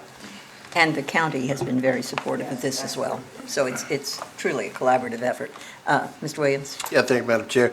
I did want to say that this project has a history prior to you and I getting on the board, so it's not a new project. And Stacy, can you please highlight the fact of maybe why it wasn't listed as a continual priority? Because I know we've met, county has agreed to participate, and it's a project that we have started. We just don't have enough money to complete it. So I think that's what the Madam Chair was trying to encourage us to get the rest of the money needed to complete this project. So can you address why perhaps it was not listed? Sure, absolutely, Madam Chairman, with your permission, of course. We have a data sheet for it, it's been a priority. We're coupling what money we did have in the leftover in our budget with the, and I think that's $625,000. We're coupling that with the $250,000 grant that we got from the state appropriations to put toward whatever we can do in Brownsville. So the Brownsville sewer expansion project, I think, is divided it's divided into multiple phases. It's a huge project. I don't recall the exact dollar amount right now. But we, in the past, we have put money aside into our general sewer expansion project budget. And sometimes that would be an identified project, such as the Airway Stockdale, or that money would go into a sewer expansion, and it's used as projects come up. In one such instance, the Beach Haven sewer expansion project came up. That was a project that ECUA teamed up with the county. The county got some grant funds, and that was I want to say it was over or close to $3 million that ECUA had to come up with to do sewer expansion while the county was doing the stormwater project. So all that money that we put into our sewer expansion budget just got wiped out. Because, and I say wiped out, that's has a negative connotation, but I don't mean it that way. We just took the opportunity to partner with the county and get that work done. There have been numerous projects, DOT, state, county, DOT, county, city, utility relocation projects where we may take the opportunity, $100,000 here, $500,000 there, that we would transfer budget, again, out of maybe another sewer expansion project, and that would go into sewer expansion for, that we want to take advantage of a utility coordination project. So that happens quite a bit. And once we get that work done, we go back right to our priorities unless something else comes up, and just quite frankly, the need is just so big, and the budget is meant as not that much, as it comes. But we try to stay focused on the prize, but things just pop up at random, so. Okay. Thank you. You may continue? Yes. Sure. Okay, thank you. So if my math serves me correctly, we would have approximately 1.3 million eligible for matching funds should we get money from FDEP this year. And would that be a sizable amount of money to really 85% completion of the Brownsville project, or even 75%? Madam Chairman, that would not go very far in terms of sewer expansion. So just, I understand, sir. One of the major components of sewer expansion in one of the phases for Brownsville is a lift station. We have a piece of property identified, and but a lift station would cost, anywhere, I'm just saying probably about $750,000, $750,000. Okay. So, there's, over half of the $1.3 million that you suggested there. And with, hate to say it, with rising costs for labor, rising costs for materials, our money's not going as far as what it used to. And we can still ask the state for more than half to complete the project as well, correct? Yes, sir. FDEP. Yes, sir. We are actually going to put in a quite large request to the state for the Brownsville area, because we want to get as much as we can. And then perhaps use, if we need to, monies from other sewer expansion projects that have been lagging, that we'd like to, take this opportunity and get, take advantage of the 50% match from the state to get other work done. Okay. Thank you. Just a closing comment, and that would be that the reason I thought it was a good idea was because I like the thought of designating the money to the project that is ongoing, such as Brownsville. And I know the county also wants to be involved in the completion of this Brownsville project. So whatever monies we can bring to the table and get matching from FDEP will then go and we can talk in conversation with the county as to how they can help complete that project or get very close so that we can see real results in what we're trying to do in that area. Did you want to respond, Thank you, Mr. Madam Hayden? Chair. Yes, ma'am. Thank you. There is one other project in the Brownsville community I would like to add that's underway by the county, and it should be going out to bid, well, we don't know when it's going out to bid, but the project is ready, and that is the Lee Street Drainage Project. The county chipped in, I think they received some grant funds, and the county chipped in, I think it was $500,000. I'd have to go back and check that number, but I thought it was $500,000, and ECUA chipped in or paid for, I think it was $700,000. So there again, it wasn't a DEP grant, but it was almost a 50-50 match from the county. So we jumped on that project, and that was another one that we took money out of our general sewer expansion project to go into Brownsville. So we're nipping away at it, but I understand it's not as much progress as quickly as we'd like. Thank you, Mr. Williams, Mr. Hayden. You know, Brownsville's a unique entity, and I'll get to you, Mr. Stevens. It was the premier commercial corridor of the Pensacola community for a long time. It was a prominent place for businesses, and there are still businesses that have historically been there. Unfortunately, it's on septic tanks. You can't have a commercial thriving corridor on septic tanks. And some activists in that community have said, you know, we want to do our part to come back, but we can't do it unless we have sanitary sewer, and they've been very articulate. It's an interesting intersection because Ms. Campbell has part of Brownsville, Mr. Williams has part of Brownsville, I have part of Brownsville, but truthfully, it belongs to all of us. It's historically part of this community, and if we allow it to flounder, then we have failed, I think. You know, I want to commit to that project. That's why I named it as part of my substitute motion, because I think the people in that community need that shot in the arm to help them continue their efforts to improve that community. You know, when we did the Main Street sewage treatment plant relocation, we said we are doing this because we want the renaissance that we see downtown to flourish on the west side. And it hasn't happened as quickly as we'd like for it to have. But this can show our commitment to making that happen. Urban sprawl creates too many throwaway communities, and this is an example of how we have done that and an opportunity to do it right. The county's on board, the state has been on board. You know, we didn't take anything away from this year's budget. We committed an extra amount to do this, and I strongly ask for your support to do that. Mr. Stevens. So just to clarify your substitute motion, which again, Stacy, you were suggesting to allot the $500,000 in the general fund with an emphasis on Brownsville. And then my granddad used to say, the more hooks you got in the water, the more opportunity you got to catch a fish. So we're swinging for the fences with multiple projects, submitting to the state for funding, having the $500,000 with our eye on getting the project Brownsville approved.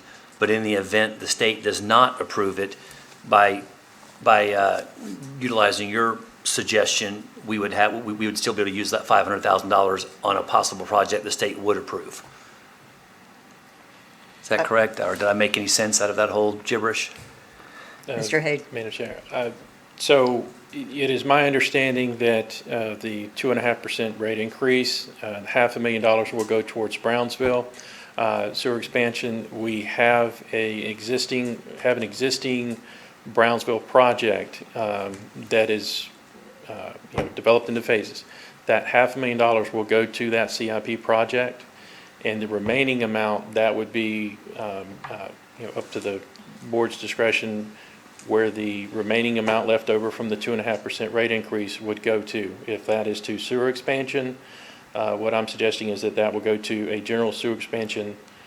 The additional above and beyond the 500,000. Correct. Yes, sir. But having that $500,000 there, that's a good thing, but we can always say, and I would almost like to confer with our representatives on this, what would be the best way to present that? So while that's my suggestion, I will confer with our representatives and our lobbyists to see how we need to write this grant application and how best to pursue that.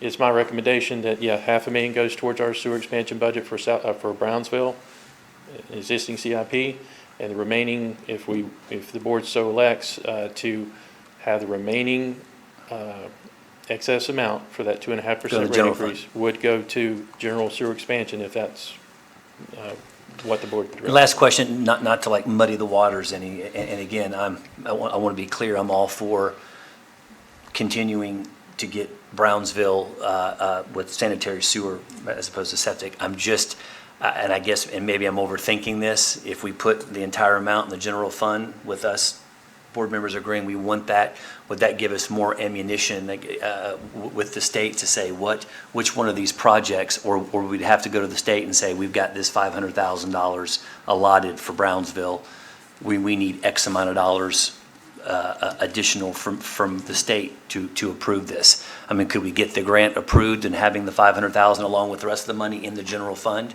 and saying, okay, these are the projects that we would like to approve, knowing we're not going to get all 4 of them, for example, approved.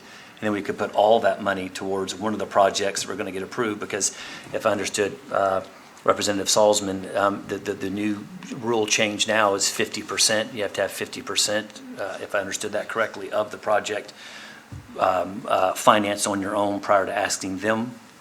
50% is the minimum they can fund a project for this year and last year. So 50%. If you ask for $1 million, the least amount they'll give you is $500,000. The least amount. Yes, but a match would help encourage. I got you. Okay. So this match actually Would is help. Okay. beneficial. Yes. Thank you for clarifying that. Do you Thank need, Does that conclude? That concludes my question. Thank you, Steve. Mr. Woody? Thank you. I would remind the board that at our last meeting, we talked, or I mentioned a little bit, that we've really got 2 decisions kind of going on at the same time. The primary one being obviously about the proposed rate, which is a revenue generation activity. When it comes to actually using those funds, it's clear that there's consensus that we wanted to use that money to match projects that we apply for and hopefully receive grants for through FDEP. That the appropriation of those funds is a whole separate step. We'll have to bring back resolutions that you'll have to individually vote on. So the whole discussion about priorities and which ones will be driven first and foremost by that discussion, well, actually, probably secondarily by that discussion, first and foremost by what FDEP chooses to actually offer us in the first place. So we may be getting a cart a little bit ahead of the horse, with the exception that I do understand certainly that as elected officials, you want and need to be able to say, we're proposing to raise your rates for A, B, C, D, and these listed things. So the recommendation I made last time, and has been reinforced by Stacy's comments, that if you want to support, whether it's 1.5, 2, 2.5, whatever the discussion eventually yields, that we put it either in unrestricted revenue or create a new category, FDB grant match money, if you want to be more specific about it, or more generically in sewer expansion projects, but to create an accounting location to hold it, to account for it, and later to appropriate from once we actually find out what grants we receive. Okay, thank you, Mr. Woody. Ms. Campbell? okay, well, I don't want to put it in an FDEP match, because then what if FDEP doesn't match? Don't want to put it in the general fund, and if to get my vote, it's going to have to be for sewer expansion. So I would like, if you would like me to go ahead and make a substitute motion? Let's talk about it a little bit. You can make it and we can discuss it. talking. Go ahead. Okay, well, I'll make a substitute motion that the board approve a 2.5% rate increase for water and wastewater with no less than 500,000 going to the Brownsville sewer expansion project that is already set aside. Oh. And the remainder to go into a sewer expansion, our sewer expansion. Okay. And is there a second? Mr. Williams? I'll second that. It's been moved and seconded. Now we're open for discussion.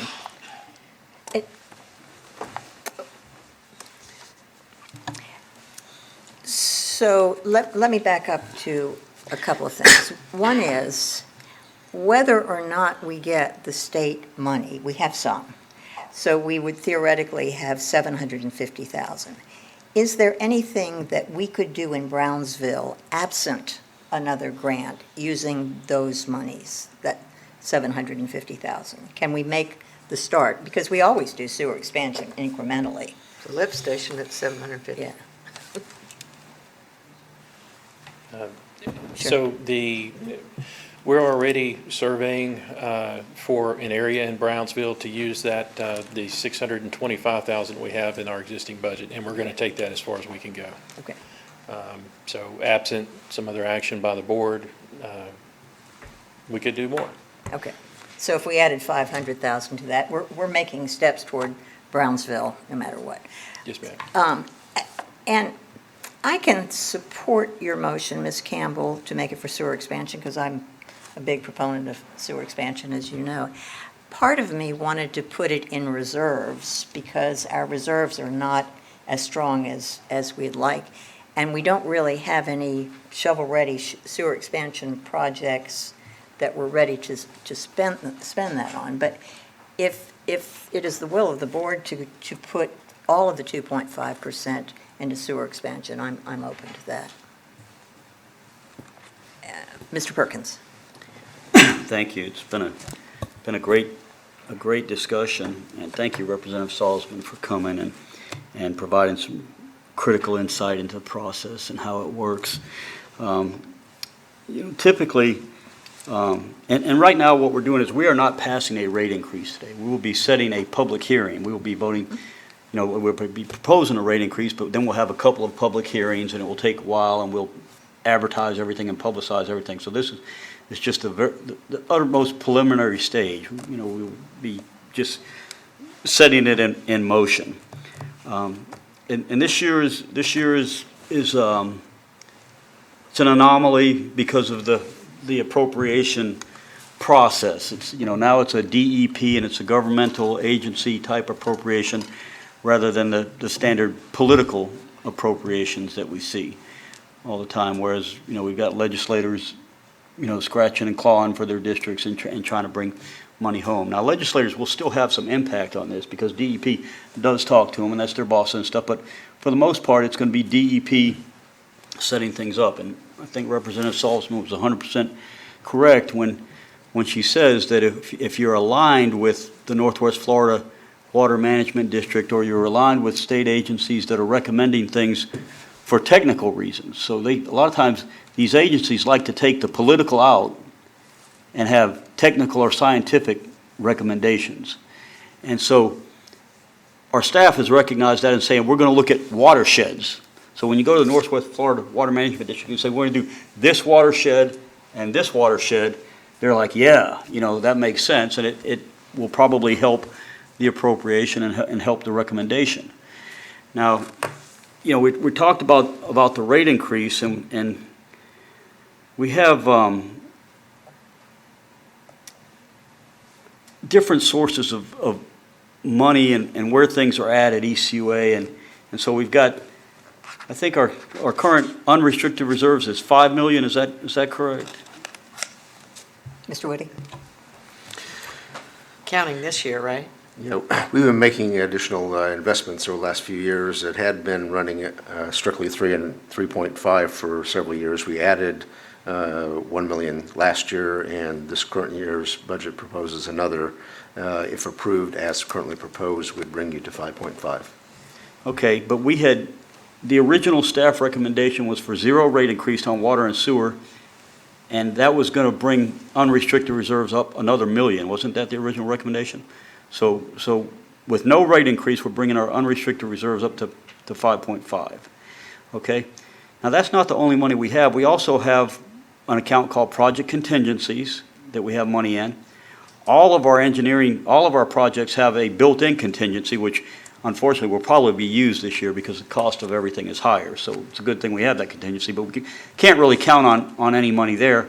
But we also have projects in line that we're doing that either haven't been done yet or they're going to be done, and the money is sitting there, and the money is actually expended when it's done. So we're a lot more liquid than just $2.5 million that we're talking about. We've got a lot of liquidity, and so I would like to see us, commit all our liquid assets to the matching fund programs with DEP. So saying we have X amount of liquid assets and we'll go all in on matching funds on anything we have so that we can back up our request.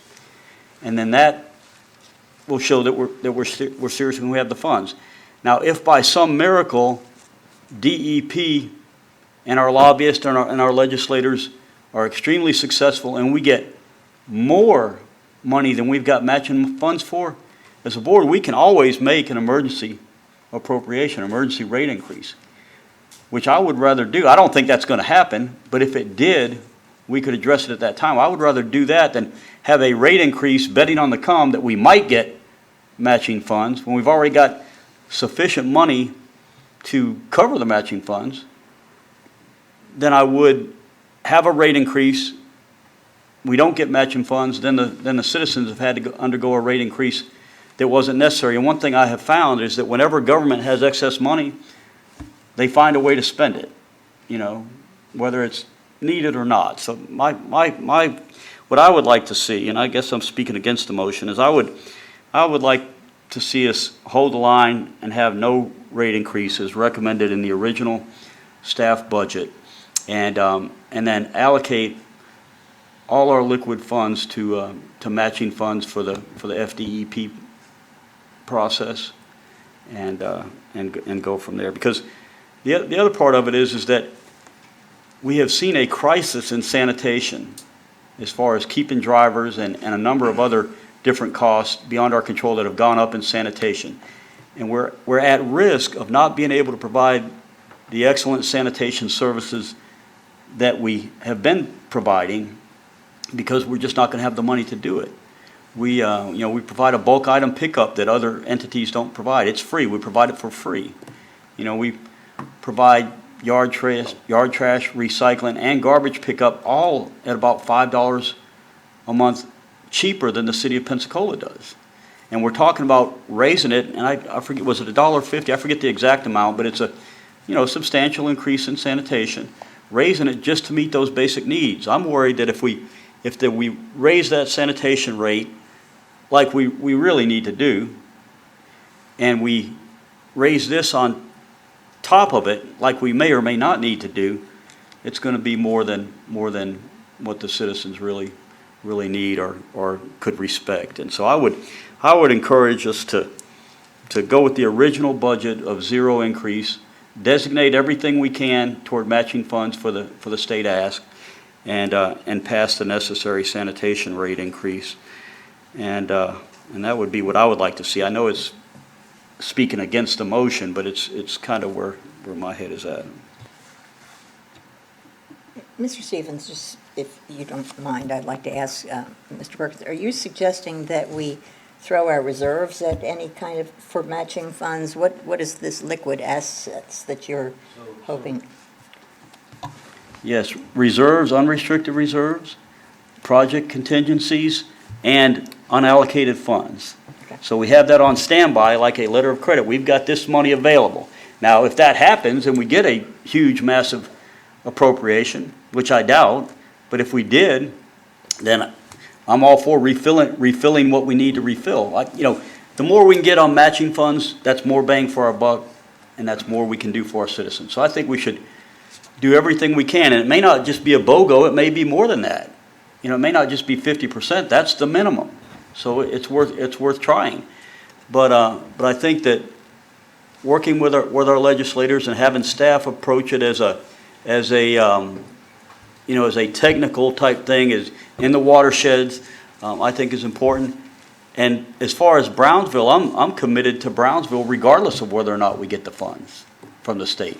That's something that needs to be done and something we've committed to, and it's part of our plan. And the reason I thought it wasn't in there this year is that we got the engineering and the design, we're doing that, we're gonna do a phase of it, with the 700,000, and then proceed from that next year. A lot of times when the legislature funds a little bit of something, they do an initial funding, it makes it easier for them to ask the next year because they've already started some funding on it. So I think regardless of whether the state funds that, that's a high priority for me. It goes right through a central part of town, right to a commercial core, and not only will it allow for commercial redevelopment there, but it will allow for residential expansion, because there are a lot of places on septic tank in that area that they're close together, and it could use sewer. So it makes sense. The project just makes sense. So regardless of whether we get the state funding or not, I'm committed to that project. But I think that were it not for the pending sanitation increase, and it was just this ask, it might be palatable to me. But I think that the original staff recommendation makes the best sense for me. Thank you, Mr. Perkins. Mr. Stevens? I'm intrigued, Mr. Perkins, by that concept, and I'd like to refer to Mr. Woody to see if we can do that, because I like the whole bird in the hand, two in the bush concept. So if that wouldn't put us too low on our reserves, and again, the likelihood of us getting all of our ask, as it were, and if we do get them, then of course, again, it's matching funds. And I guess doing worst case scenario, if we got, I don't know, 3 or 4 or 5, I know you, Stacy, you probably can't even answer like what the ballpark, that's an outland number, what that number would be, would our reserves cover it? So again, I know we're talking about numbers we don't know, but I do like the fact of utilizing reserves to fund potentially these projects that we would get at least 50% as a minimum co-op from the state, as opposed to raising the sewer rate, knowing that we're about to be talking about the second rate increase, which would be on sanitation. I don't know, Mr. Woody, I don't, do you, I'd like to hear your thoughts on that, as far as on a fictional number that we don't know what that's going to be, and what is there some state minimum that our reserves can't fall below, and could we accommodate Mr. Perkins' idea? Thank you, Mr. Stevens. Mr. Woody? When you look at our comprehensive annual financial report, there's a listing of all the raised funds we have in their various categories. The most liquid is the category of unrestricted reserves. Like the name implies, there are no restrictions on it, and therefore it is best described as your emergency bank account, so to speak, your go-to fund. My concern for continuing to contribute to that specific fund and raise that is that periodically we do need to issue debt in one enterprise or the other. And the first thing that bondholders and rating agencies look at is that unrestricted reserve number as a percentage of your overall revenue. So to get the best interest rates and provide cushions for emergencies as well, I advocate for continuing to increase that number. Second from that, there on a kind of a sliding scale, there's many other categories in which we have funds, and they get less and less liquid as they go on down the line. We have pretty large cash reserves, but that are dedicated to debt coverage. We have debt, and we're obligated to keep funds set aside for a certain number of payments, depending on what the particular debt instrument is. We have carryover from reserves from other projects have been previously appropriated from the board that we're still working on, that you may choose to reprioritize. If we get 50% match money, that might make one project more attractive over another. You might want to reallocate, rob Peter to pay Paul in the short term, but because that lets things go further, that makes our money go further, and therefore we pick up more projects. But real quickly, beyond that, you start getting into, less and less liquid reserves. We have long-term investments and short-term investments to help deal with cash flow issues. But for the most part, all those dollars, I'm looking for most all those dollars have tags associated with them, either debt coverage requirements or they're committed to other CIP projects, so that money, when it's needed, is available. So if I could just follow up with Sure. the question. So you're saying we don't have the reserves, or you would recommend we not utilize the reserves? Because if we did utilize the reserves, that's going to potentially make us a higher risk when we're borrowing money, which in turn translates to higher interest rates. If you dig too deep into that, much like in private sector, everybody keeps Liquidity. should have some I'm aware of that. emergency money set aside, whether that's 2 months, 6 months, 12 months. It varies from person to person, and you feel better the more you have. Okay. And Mr. Stevens, I like to think of our reserves as an important operational issue, not as a slush fund. A lot of our projects, a lot of our sewer expansion projects are in conjunction with the county, where they do a stormwater project and we piggyback. Those reserves are very important to take advantage. We've got some areas that desperately need sewer expansion, which we would love to do, but we save a lot by piggybacking on them. And so I'd like those funds to be there, not only for the bond rating, but for this as well. And as you observed a couple of meetings ago, right now, interest rates are great. This may be an opportunity for us to do some other projects, but we've got to manage our reserves, so. And I know you all know all about business. It's just, there's some history here with EC Way that, is things like partnering with the county that is something new. Ms. Campbell. I really respect all the dialogue here today. I hesitate to not do this, and only because we just got our reserves back where we wanted our reserves to be. And not only debt, but we live in a city that has the highest amount of waterfall in the United States, and we have a lot of emergencies, and hurricanes seasons just get worse and worse, and we saw what happened this last one, and we know we just had somebody tell us, how badly we need generators. So I don't want to pull the money out of reserves or general fund, and I do want to keep us in good shape for debt moving forward, because we're just talking about redoing our debt. So I still want to stick with it, but I do respect what you're saying, Mr. Perkins. You always have a great dialogue down there on that end. So we have an amendment on the table that would make the 2.5% rate increase it would retain the $500,000 to Brownsville, but the balance of that, the revenues from the rate increase, would go into sewer expansion, and that's the issue on the table. Mr. Perkins, did you want? Well, I apologize. I hope I'm not flogging a dead horse here, but it, the wheels of government grind slowly. I don't know what the time frame is for the allocation of this DEP money, but I guarantee you, by the time all this gets done, it gets analyzed, it gets funded, it gets allocated, and then we're actually able to spend it. I think we're going to be probably into next fiscal year anyway. So I think we have ample funds to do it without the rate increase. I respect everybody's opinion, but I would hope we would vote against it. I have one last question for Sure. Mr. Hayden.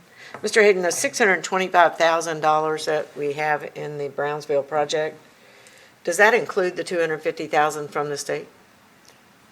No, ma'am, it does not. Okay. That's in addition to the 250,000. So we got $975,000 that would be applied to sewer expansion in Brownsville. So with 500 more thousand, we've got enough for that lift station and maybe a little more.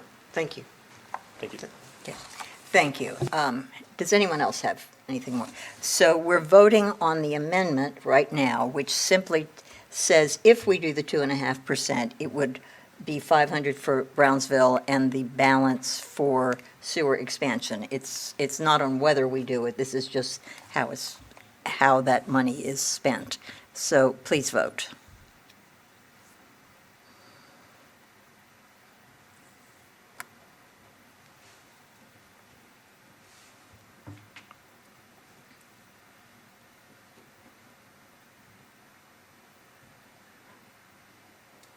And it passes 4-1.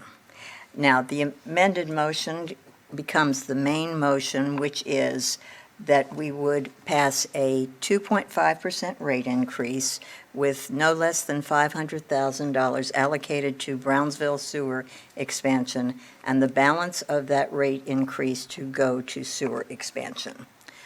Please vote. I guess I didn't ask discussion on the main motion, but I think we're fine.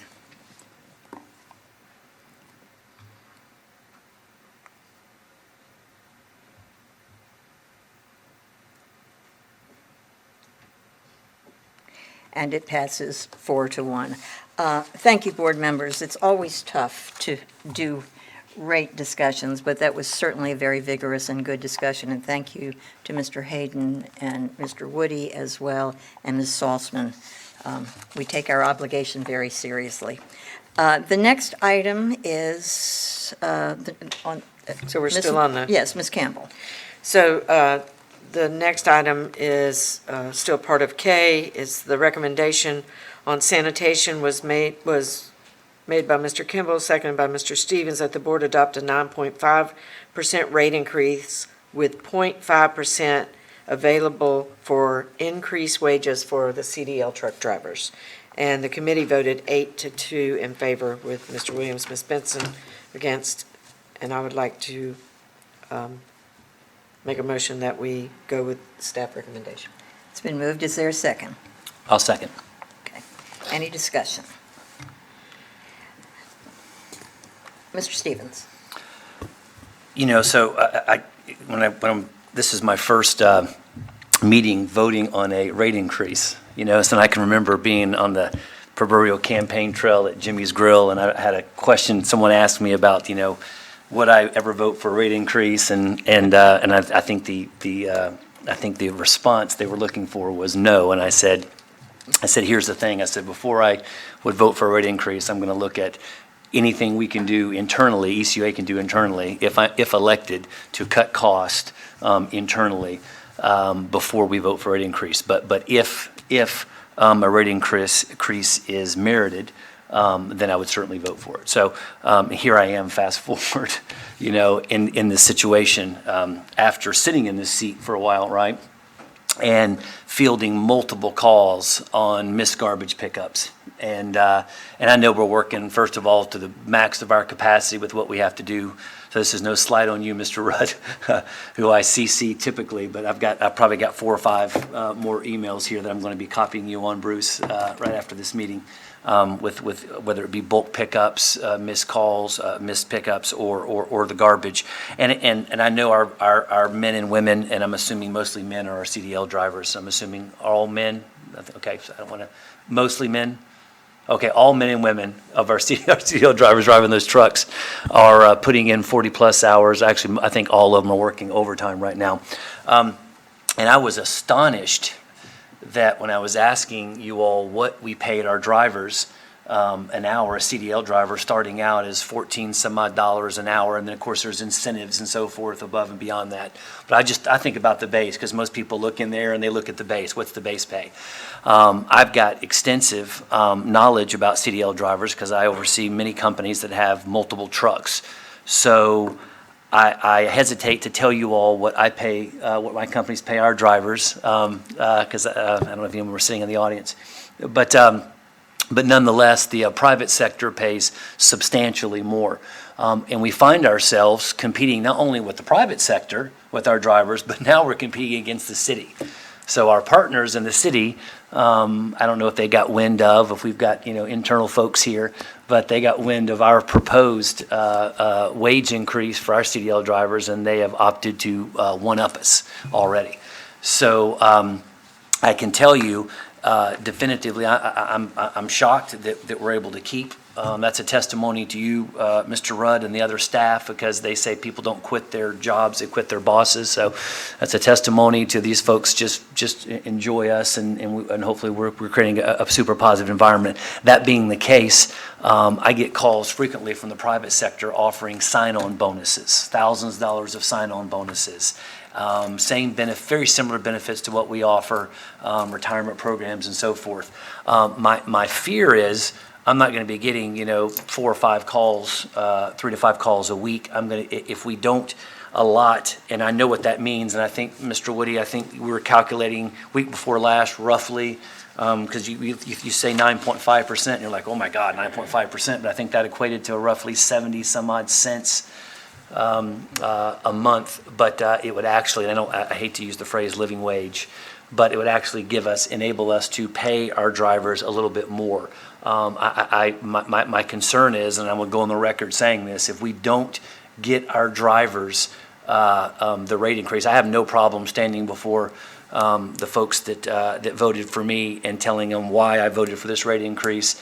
And if we don't pay these drivers a comparable wage, and even with this 9.5% increase, by the way, that's a drop in the frickin' bucket compared to what the private sector is paying. It still won't really be what the city is paying, but it's something. I fear that not just myself, but all of us up here are going to be getting multiple calls from our constituents wondering why their garbage is not being picked up, why it's continuing to be missed. And our operations department is going to get more and more folks transitioning from ECUA to the private sector, as well as possibly even the city, where they're making more money with similar and in some cases better benefits. So for those reasons, I'm a proponent of, I hate proposing rate increases, but like I said, me working in this sector, me working with drivers, CDL drivers and so forth, and knowing what's going on out there and knowing the ads that are being run and talking to other businesses who are having the same equal issues as we are having right now, retaining drivers, and being privy to the discussions that they're having on what incentives they're about to start offering CDL drivers, which haven't even hit the mainstream yet. I think we're going to have even more pressure on ECUA in retaining our drivers than we do today. So for those reasons, I'm a proponent of the rate increase with a proportional amount of it going for increasing the wages of the CDL drivers. Thank you, Mr. Stevens. Ms. Campbell? Well, I'm in support, and I would like also, Randy, to please let those CDL drivers know how much we appreciate them, but also I'd like them to know grass is not always greener on the other side. It reminds me of a story back a few years ago. I had a lawyer that had a really good closer working for him, and, real estate really jumped up there. I think it was like 2004, and one company came in and offered this girl a $100,000 signing bonus to leave this lawyer and go to work for this one. And she told me about it, and I went and found him. He was in a REC meeting somewhere downtown, and I went in there and I got him and I said, "You got to go save this closer. She's going to leave you. This guy's going to give her a signing bonus. I don't think you can give her a signing bonus like that, but I know you can pay her better, so you better go do something." Well, he kept her, and she's still there to this day. And the guy that offered her the $100,000 signing bonus went to federal prison for extortion and mortgage fraud. So, the grass is not always greener on the other side. We have a great organization here for these CDL truck drivers. We have really good benefits. And I think knowing how much your employers appreciate you goes a long way. So I just want to thank the board for taking care of these CDL truck drivers, and I hope Randy lets them know how much we totally appreciate them. Thank you, Ms. Campbell. During the CAC, I broke a hard and fast rule that I've always had for myself, and sort of a policy that our board in the past has had, and that is, when you're planning to vote against something, you state why. It's just a courtesy to the other board members to do that, and I didn't do that. And so I think I owe it to you now to tell you why. It's not the increase, because I know I'm getting the same calls that everybody's getting about sanitation, and I recognize the problem with the CDL drivers. I just hated the idea that we tied that exclusively to CDL. You know, there are two things we do. There are operational issues and there are policy issues. And I trust Mr. Woody and Mr. Rudd to make those decisions about benefits and pay to these people, as long as we allocate the funds that they need to do it. You know, we've got some other problems in employment. Nationally, we have problems in employment. You know, we're having trouble getting the people who pick up the trash that don't have a CDL. You know, there are some areas where they need some flexibility in their budgets. You know, and all you read about retail and other sectors where there are interesting problems that's going to demand some flexibility on the part of our leaders, our executive director and our head of sanitation. I would support that rate increase, but I would like to have more latitude for Mr. Rudd and Mr. Woody to make those decisions as to where it's most beneficial operationally to do that, rather than simply saying we're doing this for CDL drivers. I think it also communicates something of sort of favoritism. You know, there are a lot of people who work for ECUA who probably could go elsewhere and make more money, who do pretty thankless jobs all of the time.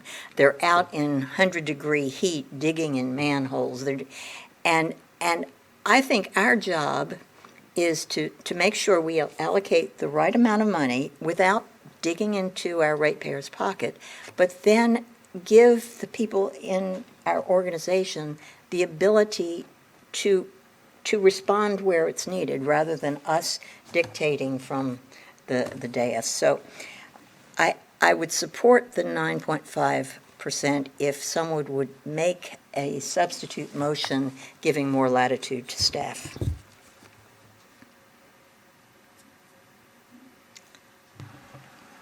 Mr. Stevens. So I want to make sure I understand the motion. So you would support the motion, so not giving the 0.5 necessarily, Right. but not exclusively, to the CDL drivers, but if staff, and I'm going to say Mr. Woody and Mr. Rudd would probably be the two main individuals discussing that, because it's operationally, if they deemed that we needed to, that we were about to lose a few drivers, that they would have the latitude to be able to offer these individuals additional pay or incentive to keep them. And I'd also like to say that, I mean, I am with you and can second your comment about everyone is equally, you know, important. The ditch digger,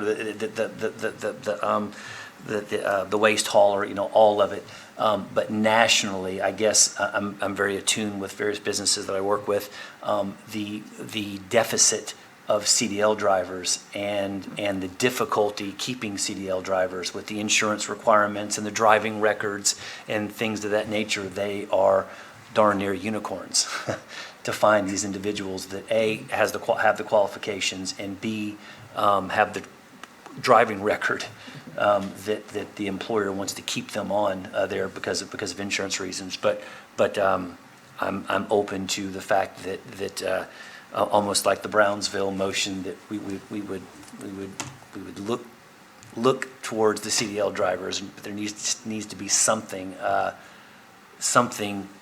focused for them. In addition, again, because I'm not trying to be a fortune teller up here, and the last thing I want to do is say I told any of you also.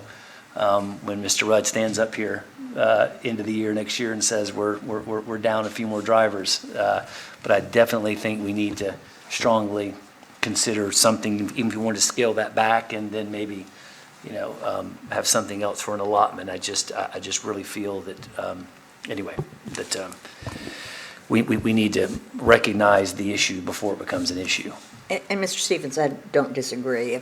I understand the CDL driver's problem. We've been facing that for years. I don't want to tie their hands, and if there could be a substitute motion that simply said that amount could go to salaries and benefits, if you wanted to narrow it down that much rather than, fixing potholes. But I just hate to make it so restrictive. Okay, So, salaries and budget, okay. Ms. Campbell, So I'll make the substitute motion that we, because I like when we're all on the same board. So, on the same wavelength. So I'll make a substitute motion that we do a 9.5% rate increase. And I have no doubt that Mr. Rudd and Mr. Woody will make the right determinations to keep our CDL truck drivers happy. And I do agree that I don't want to be any kind of negative connotation to any of our staff, because a lot of you're correct, a lot of them do a very thankless job. And so I don't want anybody to have their feelings hurt. So I'm fine with that. so your substitute motion is to approve a 9.5 9.5% rate increase. with 5% available for salaries and benefits? Do you want to restrict? I'm fine just making a 9.5% rate increase. Okay. I can sell it, like Mr. Stevens says. Okay, so the because substitute everybody- motion is a everybody knows we've been 9.5% rate increase. needing Is there a second for the substitute motion? Mr. Woody, did you want to say something?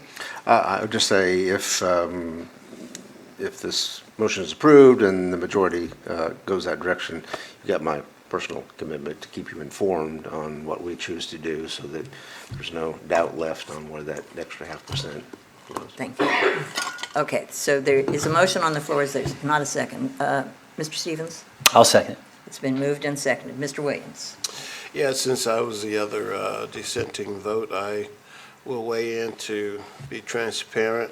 And part of my concern was that it wasn't only, I get the same calls. I get all of those calls, and I didn't want to vote for a rate increase that didn't solve a problem.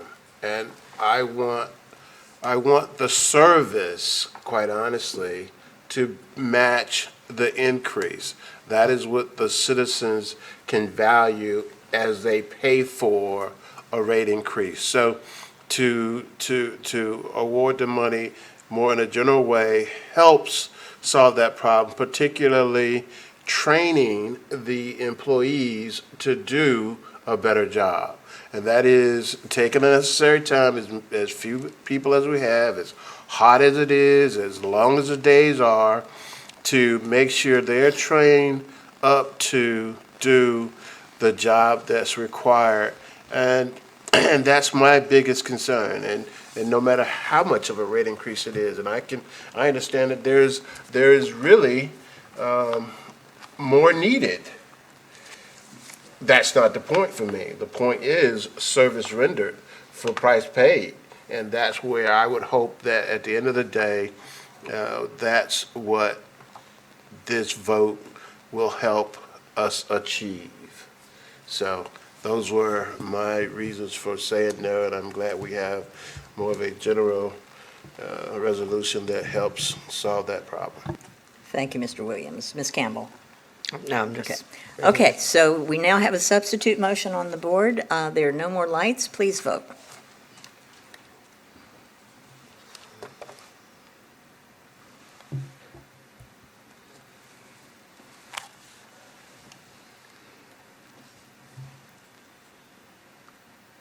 And it passes 4-1. The substitute motion now becomes the main motion. Is there any discussion on the main motion? Ms. Campbell? No. Okay. If not, please vote.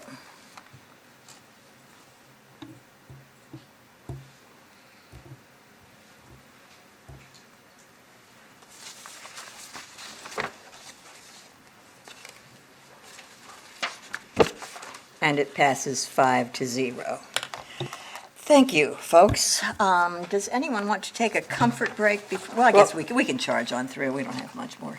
I'm just going to conclude that report. Thank you, Ms. Campbell. I apologize. I jumped That's ahead okay. of you. Okay, good work, people. It's never easy, but the discussion was excellent. We come now to, You wanna take a break? well, we've done the proposed budget, haven't we? The consent agenda. We have 3 items on the consent agenda. Sorry, let me move to this one. Item A, adoption of general resolution number GR 21-43. It's found on page 125. A general resolution authorizing the acceptance of proposal and awarding contract, authorizing the executive director to execute a contract with Public Resources Advisory Group for financial advisory services. Item B, adoption of general resolution number GR 21-44, a general resolution authorizing the execution and delivery of a master lease purchase agreement with Signature Public Funding Corp. and a correspondence escrow agreement for the acquisition, purchase, financing, and leasing of sanitation collection equipment in the amount of $461,501.30, authorizing the execution and delivery of other documents required in connection therewith, and authorizing all other transactions necessary to the consummation of the transactions contemplated by this resolution. Item C, a general resolution authorizing the purchase of a low-boy trailer for the plant maintenance department. Do I have a motion for the consent agenda, and does anyone want to pull any item? Ms. Campbell, I'm sorry. Oh, I'm sorry. Okay. We need a motion for the consent agenda? We don't have a motion yet. Do you want to move it? Please. Okay. We have a motion from Mr. Stevens. Mr. Perkins? Second. It's been moved and seconded. Do you want Mr. Woody to outline these, or are you satisfactory with the staff report? We're good? Okay. Then, if there's no discussion, please vote.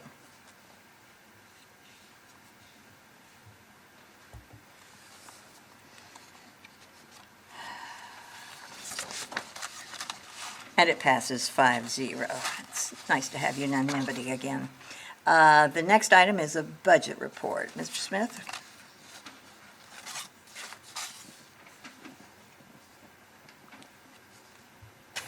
Good afternoon. This item is the budget report year-to-date through May 31st, 2021. At that time, we had 67% of the fiscal years passed, and we are pretty well in line with budget. There's a few department divisions that may show a little over, a little under, but they're right in line with where they need to be. On the water fund, on sanitation, they're slightly over. Part of that is due to a contract that's encumbered for the whole year for rental trucks. And then the other items, everything else is pretty well where it needs to be. We are running a little over on overtime and repairs and maintenance, which is part of why we're having to request a rate increase for next year. So, Any questions for Mr. Smith regarding the budget report? Okay, I think we're budgeted out, Mr. Smith. The next item is the Executive Director's report. Mr. Woody?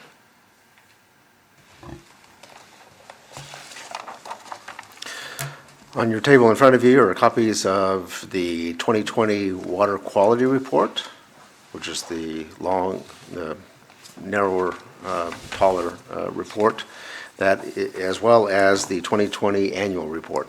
Both of these items, as I've mentioned in previous board reports, are located on the ECOA website and have been for some time. These are now the printed versions. I'd like to commend Natalie Bowers and her staff and others that worked with her to produce this report.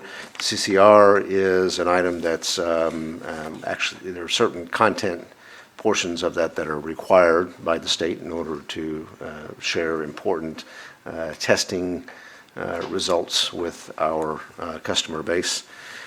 These will soon be mailed out to many of our community partners so that they have a copy as well. And then the annual report is not only an informational report, but it's also admittedly a promotional report to tout the very important role that our services provide in the community and the things that we've accomplished over this past year. Thank you again, Natalie, for that work. Just a reminder, the budget schedule, since we've received your support at this meeting for rates, we are able to comfortably stay on the agenda we had initially proposed. We had give ourselves about a month's leeway, but we're comfortably a month ahead, so that's very good. The preliminary rate setting resolution will be presented to the ECUA board on July 27th, based on the recommendations that were discussed today, with the final rate setting resolution presented on August 24th. That allows us time then to, as administrative staff, to load the budget information into our Munis system in the month of September to be ready to start the new fiscal year on October 1st. At your seating positions, you will also find a map and a few photographs related to item number 14A. Madam Chair, if you'll allow me to jump ahead just a little bit while Sure. I have the microphone, I'll go ahead and cover those topics too, if you like. On page 145 of your agenda is a memorandum put together by our field services staff. Brian Reed prepared that on our behalf. It discusses the work and longer-term repairs associated with the Bayou Marcus water reclamation facility repairs. While this narrative is descriptive, it doesn't near do the justice that maps and pictures do. So with the help of Stacy Hayden, some of his staff, and Don, we put this additional map together. On top, on the dashed orange line, is the location of the line that runs between the degrading facility and our BNR basins. And you'll find a little portion that's outlined in solid that says pipe replaced due to emergency repair. That's the plus or minus 20-foot section of pipe that failed last month when we had a problem and had a discharge for about 20 hours. That was repaired, but while it was out of service, we very quickly also put a TV camera down that line, determined that there is considerable corrosion that needs to be addressed. That line's been in since about 1997, and there are portions of it that are not going to give us the full service life expected out of that pipe. So what's discussed primarily in this memorandum and request your action on is steps to be sure that we have a long-term replacement of this pipe, and during that process remain fully in service without any risk of bypass. The green line that is showed is some new bypass pumping that I have gone ahead and directed staff to install. It's about 280 feet of 36-inch diameter pipe, as well as some 36 and 30-inch fittings and valves in order to install some high-density polyethylene or HDPE pipe on the ground out of the way of the replacement pipe location. If you take a look at photos number 1 and 2, you can see where that pipe has been installed. And it's, like I said, it's on the ground, but it's out of the way of the existing pipe that needs to be replaced. In fact, if you look at photograph number 1, you'll see where a piece of pipe comes up out of the ground, turns a 90-degree angle, and connects to the side of a concrete structure there toward the left side of that page. That's the existing ductile iron pipe that will be replaced. And the black plastic pipe you see on the pipe is on the ground is the interim bypass piping. So that is largely in place now and needs your approval for that emergency purchase. In order to keep costs down, we did purchase the pipe separately and independently of hiring the contractor to do the installation in order to save some funds there. We did choose Consolidated Pipe Supply Company, who was the second low bidder. We don't often do that, but in this case, because of the need for protecting against the potential of any future failure in the interim, we felt it was well worth purchasing their product because they could have it delivered in 2 weeks as opposed to 10 to 12 weeks by the first lowest bidder. If you go on and take a look at photos 3 and 4, again, those are just more photos of where the connected pipe is above ground. Lastly, the permanent pipe installation has been bid as well. The contractor for that, for $264,000, is the Talcon Group. We did solicit bids from 3 individual contractors, and they were the low bid and were able to start the earliest of the 3. So with those pictures in hand and that description, if there are any questions, I'd be more than happy to elaborate or bring other staff if they can answer questions if I can. Okay, Ms. Campbell, did you have a question? I did. What is the normal life expectancy of the pipe that failed? Ductile iron pipe in the correct environment and properly coated should probably be 50 years worth of life. So that's This one's been in the ground since 1997, is what staff tell me. So it kind of failed about 26 years early. Do we still have any idea why? I mean, other than there's just is it maybe the environment? Yeah, go ahead. Combination of things. For starters, we inherited that as a system put in by a developer, so they cut some corners sometimes. The pipe lining, I believe that was on the inside, is one that's more typically found on water pipe as opposed to wastewater. So we don't believe it was properly coated in the first place. So will this, and I'm going somewhere with this, so I'm just wanting everyone to realize that this is near and dear to my heart because it's on Perdido Bay. And I grew up fishing on Perdido Bay. So I would like us to keep in mind that this is just the beginning of what I think we need to do is a complete overview and look at what we have there and maybe a better level of redundancy for that system. I know that we talked about it and y'all are working on that, but I just wanted the rest of the board to know that that's something we need to think about for future because, there's a reason everybody comes to Northwest Florida. They come to Northwest Florida for the waterways. They don't come here to see these people, although we got great people.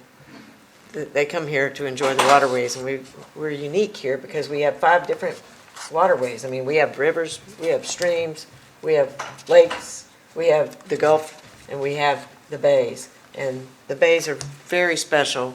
Not everybody likes to go to the beach, and there's a million things you can do on these bays. I mean, you can fish, you can ride kayaks, you can do all kinds of things that people really enjoy this bay and all of our bays. So I want to thank staff for jumping on this, although it was a terrible, terrible tragedy what happened. I think that our staff really jumped on it very quickly and figured out the problems.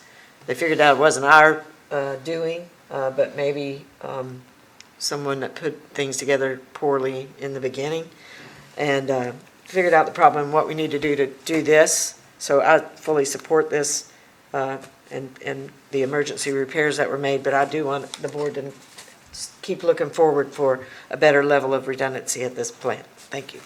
Thank you, Ms. Campbell. Mr. Williams. Thank you, Madam Chair. So I thought the follow-up question may have been the redundant pipes, how long do we expect them to last? Mr. Wood? This pipe that... Been installed correctly and conditioned? Yeah, this pipe that wasn't available as a technology, PVC and HDPE really wasn't readily, well, I take that back, 97, it It was available, but they still cut corners. It's not that far back. But a much longer service life than How long is it designed to last? what do our suppliers generally say with the pipe that we're making? 75 to 100 years? Wonderful. So I at least expected 50, you huh? on Okay, okay, okay, good, but that's a considerable amount of time. And I guess, a question I always wanted to ask is, with the preventive maintenance program that we have in place, how else are we able to discover weakened pipes prior to them rupturing, so that we can develop this plan of redundancy, budget for it, and know that we have a plan in place before it happens again? Shall we have Mr. Piscopo respond, Mr. Williams? Yes. Okay, good afternoon, everybody. To do preventative maintenance on a pipe that's never empty is almost impossible. So there was no bypass for this pipe. There's no way to camera it while it's in service. There was no way to know that this pipe was in this condition. It's a cement line pipe, which is really meant for drinking water service, not for sewer service, hence why it ended early. It's in its service of the wastewater facility. So we're going to replace it with a PVC pipe, and you're trading one set of failure modes with another. It's like helicopter or a jet. Do you want to crash fast or crash slow? I mean, it's pretty much it. So. No crash at all? No crash at all is an option, we like that too. Okay. But PVC is prone to failures in different ways, which is what we're using. Yes, it has a longer lifespan, but, like lightning could split plastic, which is what happened on 9 Mile Road when the water main failed just last week or two ago. That was done by lightning. So you're trading one set of failure modes for another. While we think PVC is going to be a better option in the plant, the soil is stable, there's not a lot of issues there, there's not a lot of traffic. Pipe that size should hold up for, as Stacy said, about 70, 75 years. But in the collection system, Brian's crews, we camera gravity regularly, and we try and fix gravity pipes. Force mains, which are coming from pump stations, there's not a lot of alternatives there. There's no manholes. There's no way to get a camera in the pipe. They're buried in the ground, so we don't really have any way to know when they're going to fail. And again, back to PVC, we have force main failures regularly because the pipes are hammered by pressure when the pumps come on and go off, and over time, plastic will crack, and then you have a force main failure. So that's how that happens. So to answer your question, some pipes, we have a preventative maintenance program that we keep up with it, and we're aggressive with those repairs. Some, it's more difficult to actually anticipate when the pipe is going to fail or have an idea when it's going to fail. So it's kind of not really answering your question, but it's just the nature of the technology and the systems that are installed. Fair enough. Okay. Thank you, Mr. Piscopo. Does that conclude your questions, Ms. Williams? I had another question, not for Sure, Mr. go ahead. Piscopo, but for the water quality report, for the record. Who sets our standards?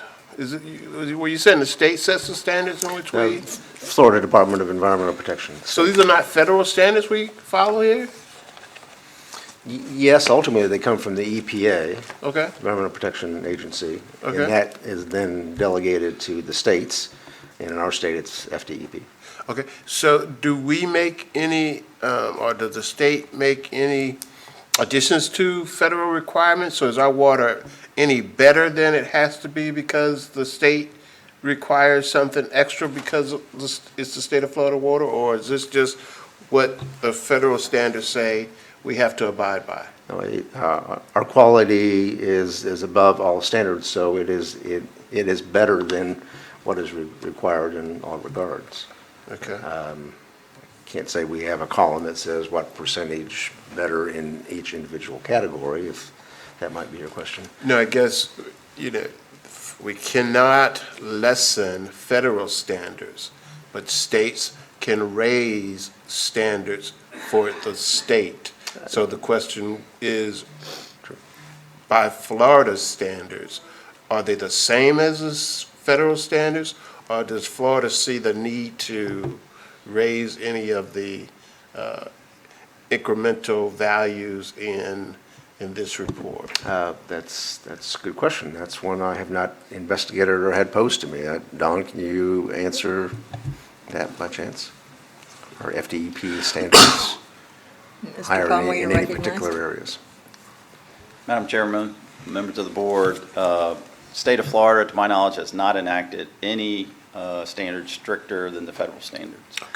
There are states doing so with some chemicals right now, but the state of Florida has not. Do we test for anything other than what the federal standards require? We are testing for a few parameters other than what standards necessarily require. Some of those are the PFAS chemicals, per and polyfluorinated alkyl substances. Which ones are they? It's called PFAS, per and polyfluoral alkyl substances. You may see it as PFAS. Okay. They are listed in there. Those are not required. There was a requirement to test them back in 2014, but we have tested subsequently. Okay. Do you drink the water? I do drink the water. Okay. That's quite my often, question, too. every day. Well, Mr. everyone- Perkins?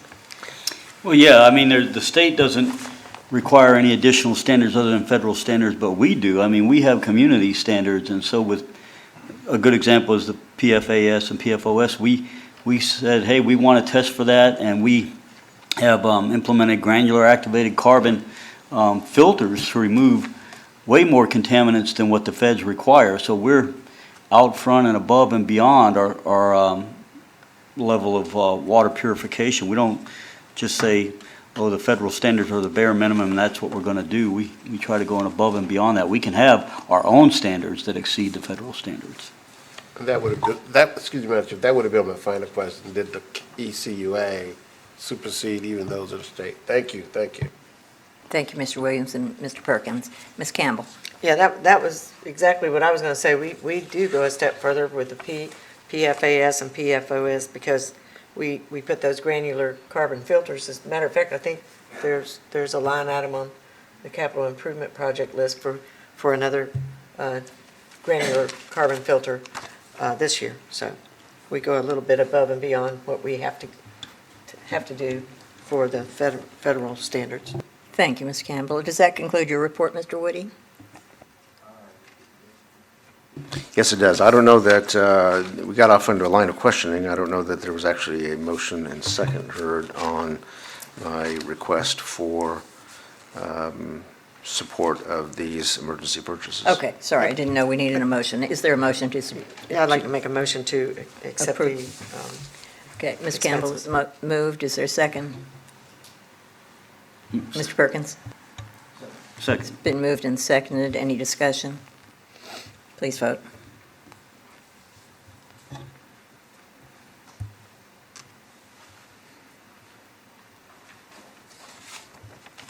And it passes 5-0. Thank you, Mr. Woody. We come now to our attorney's report. Thank you, Ms. Benson. The only item on my report is to report to the board that we have received notification that the zero waste settlement proceeds are on their way to us, and we expect to have them by Thursday. And then we will file the dismissal of that arbitration. Thank you. What was the amount? It is $145,373.15. Thank you. It's very good news. And that's all I have. Thank you, Ms. Benson. Thank you. I have nothing under unfinished business, and I have nothing listed under new business because we've taken care of that. We come to board communications. Does anyone have anything to share? Mr. Perkins? Madam Chairman, I apologize. I know it's late, but I just hope everyone will indulge me because I have a concern on a pending item, and so I want us to be aware of it and cognizant of it and prepared for it. And for people who are new, don't know, so sometime back, we moved the Main Street wastewater plant from downtown, and we created the Central Water Reclamation Facility. When we did that, we used a process called value engineering. And what that did is that expedited the process and gave our staff more authority because we had, to do this in 5 years, it had to be completely done, or the $165 million that we were getting in federal funding would go away. You know, we would just lose that money. So it's kind of a time is of the essence type thing. So we did that, but we were nervous about granting that kind of authority, so we hired engineering oversight and financial oversight, not only for to report back to the board directly on the oversight of the director, but also on any financial situations that were going on or engineering problems in the field or financial opportunities to take advantage of. As a result, the project came in $20 million under budget and 6 months ahead of schedule.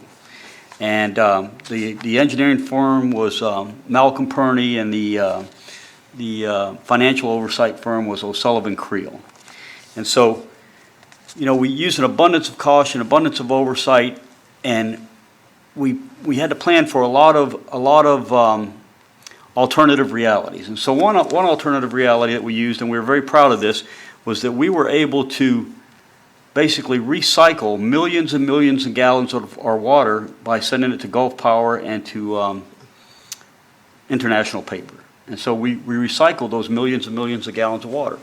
And we knew that that's an ideal situation, but that it may not be that way forever.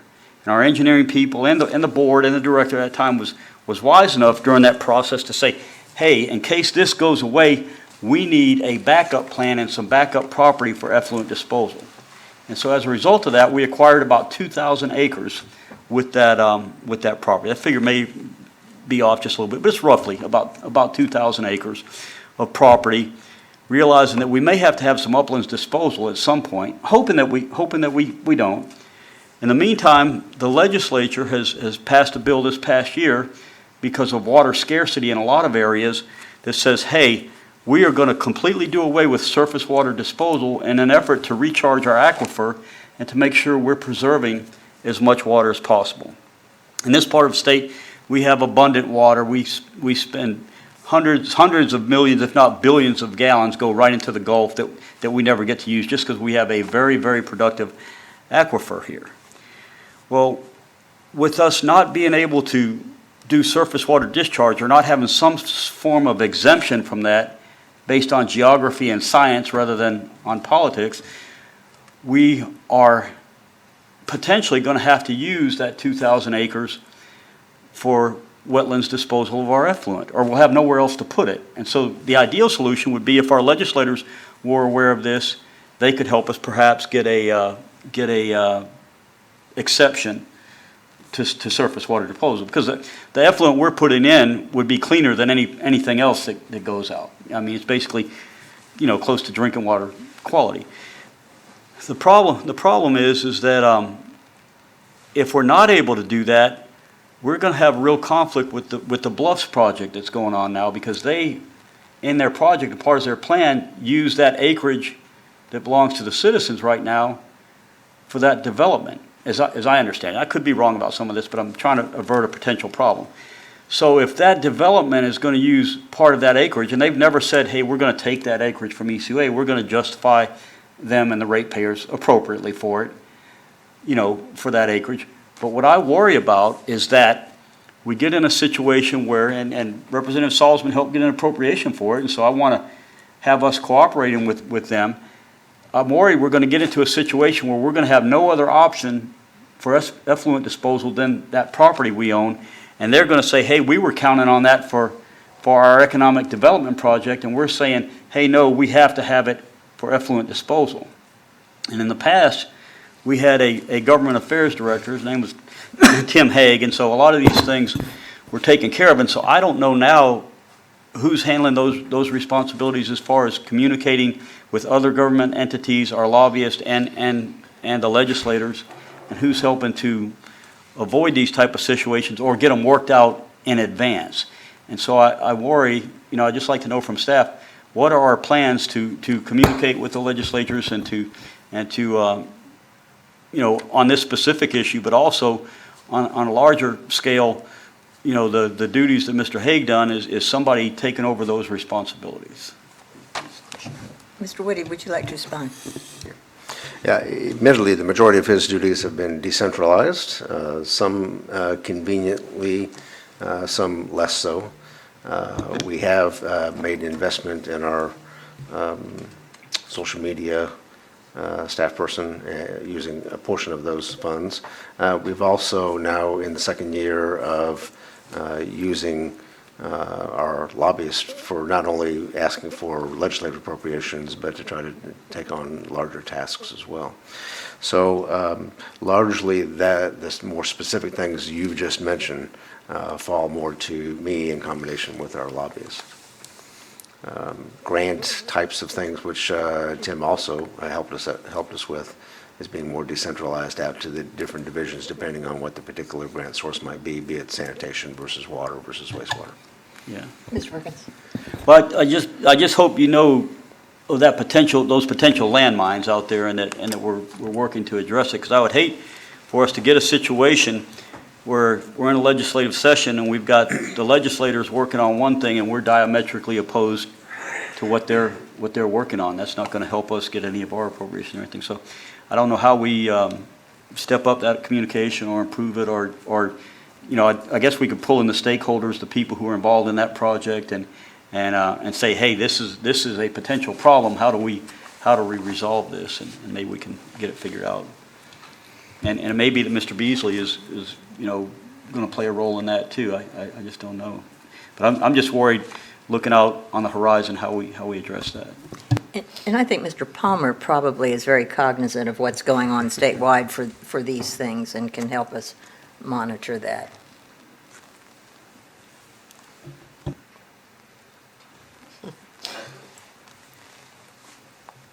Madam Chairman, members of the board, there's a couple things I'd like to state. Number one, we met with the Bluffs over a year ago and said, look, we may need this property for effluent disposal. We're having a wetland study done to see if we could use all this property, and you may not be able to use it. We were pretty upfront with them, pretty clear with the Bluffs, and told them, sorry, that's what this property was purchased for, and we're probably going to have to use it for that. We told them we were having a wetlands feasibility study. We had that study. The 2,000 acres were originally looked at as wetlands with a surface water discharge. So the wetlands were a form of treatment or polishing, and now the surface water discharge option has gone away. The feasibility study looked at seepage, and we would probably get 7 to 8 million gallons at a very large cost. The soils up there aren't very good for seeping, and they're very hilly, which makes the wetlands very expensive to build because of all the terracing that would be required. So we have been telling the Bluffs, and we're trying to coordinate a meeting for the Bluffs to come here and talk about what they're doing. You know, we said, hey, bring us a reuse customer. You know, that's something we would love to have, is somebody who can use a lot of reuse. And so we are looking at that. We're looking at our options for disposal.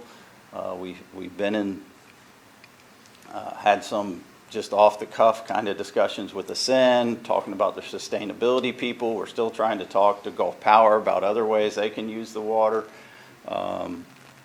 Haven't been real encouraging, and we're starting a feasibility study of deep well injection because we're running out of options is basically what it boils down to, and the options we have are pretty expensive. I don't see us doing them all at once, but we are probably going to start phasing some of these options into place. And if the Bluffs come in with the development, we might have to say, okay, you have to devote half of this to a wetland on your property, or this property we're going to sell you, or something along those lines to take advantage of it. So, does that answer your question? Thank you for the heads up. We're aware of it, but it's nice to be reminded of this. Please don't leave. Mr. Perkins. Ms. Campbell? Thank you, Dale, for bringing this up. I think Don and I have been talking about this for a couple of years now.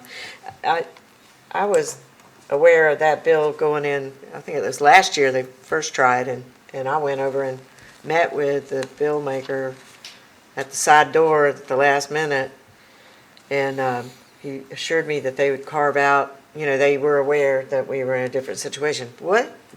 Didn't our Senator Broxson pipe from Santa Rosa to Eglin Air Force Base to In do Santa Rosa, surface water? Yeah. in Santa Rosa County, there is a group of utilities that have gotten together to build a pipe from Navarre Beach area up into Eglin for a series of percolation ponds, yes. So- And that project has been in the working for 15 years, I believe, trying to get approvals from the federal government to be able to do that, and they were able to finally get those approvals. So is my that understanding. ponds or is it surface water They're discharge? called percolation ponds, but essentially, they're big sand pits that Yeah. it percolates into the ground. You can wet them, but you're supposed to also allow them to dry and, be disked up. You're supposed to rotate from from percolation pond to percolation pond. So, or rapid infiltration basins is So now basins, yeah. Okay. the official name. So that's another option is basins, but that's expensive, right, Barry? Again, it involves infiltration into the ground and looking at rapid infiltration basins at the 2,000 acres that we own is similar to the wetlands. You're just infiltrating into the soil, and the soils can only handle so much. So there's not a whole lot of advantage to one of those technologies over the others. Normally, wetlands would give you some additional treatment, but our effluent is so good that the wetland people said, really, you're not going to get much treatment from these wetlands. So the advantage to the wetlands is you keep them wet, you keep them soaked, you keep an additional head pressure on the soils, and you could probably seep more than you could with a rapid infiltration basin. So spray fields are better, in your opinion? Spray fields require a lot of maintenance. I wouldn't call them better. Again, you start dealing, one of the issues we have at some of the acreage of the spray fields we have, spray field number 1 is surface water runoff. We can only spray it for a short period of time before it doesn't infiltrate into the ground and it starts to run off into neighboring property. So we have to limit the amount of time literally we can put on spray field number 1. Spray field 19 has much more porous soils, but it's the exception rather than the rule on the 2,000 acres.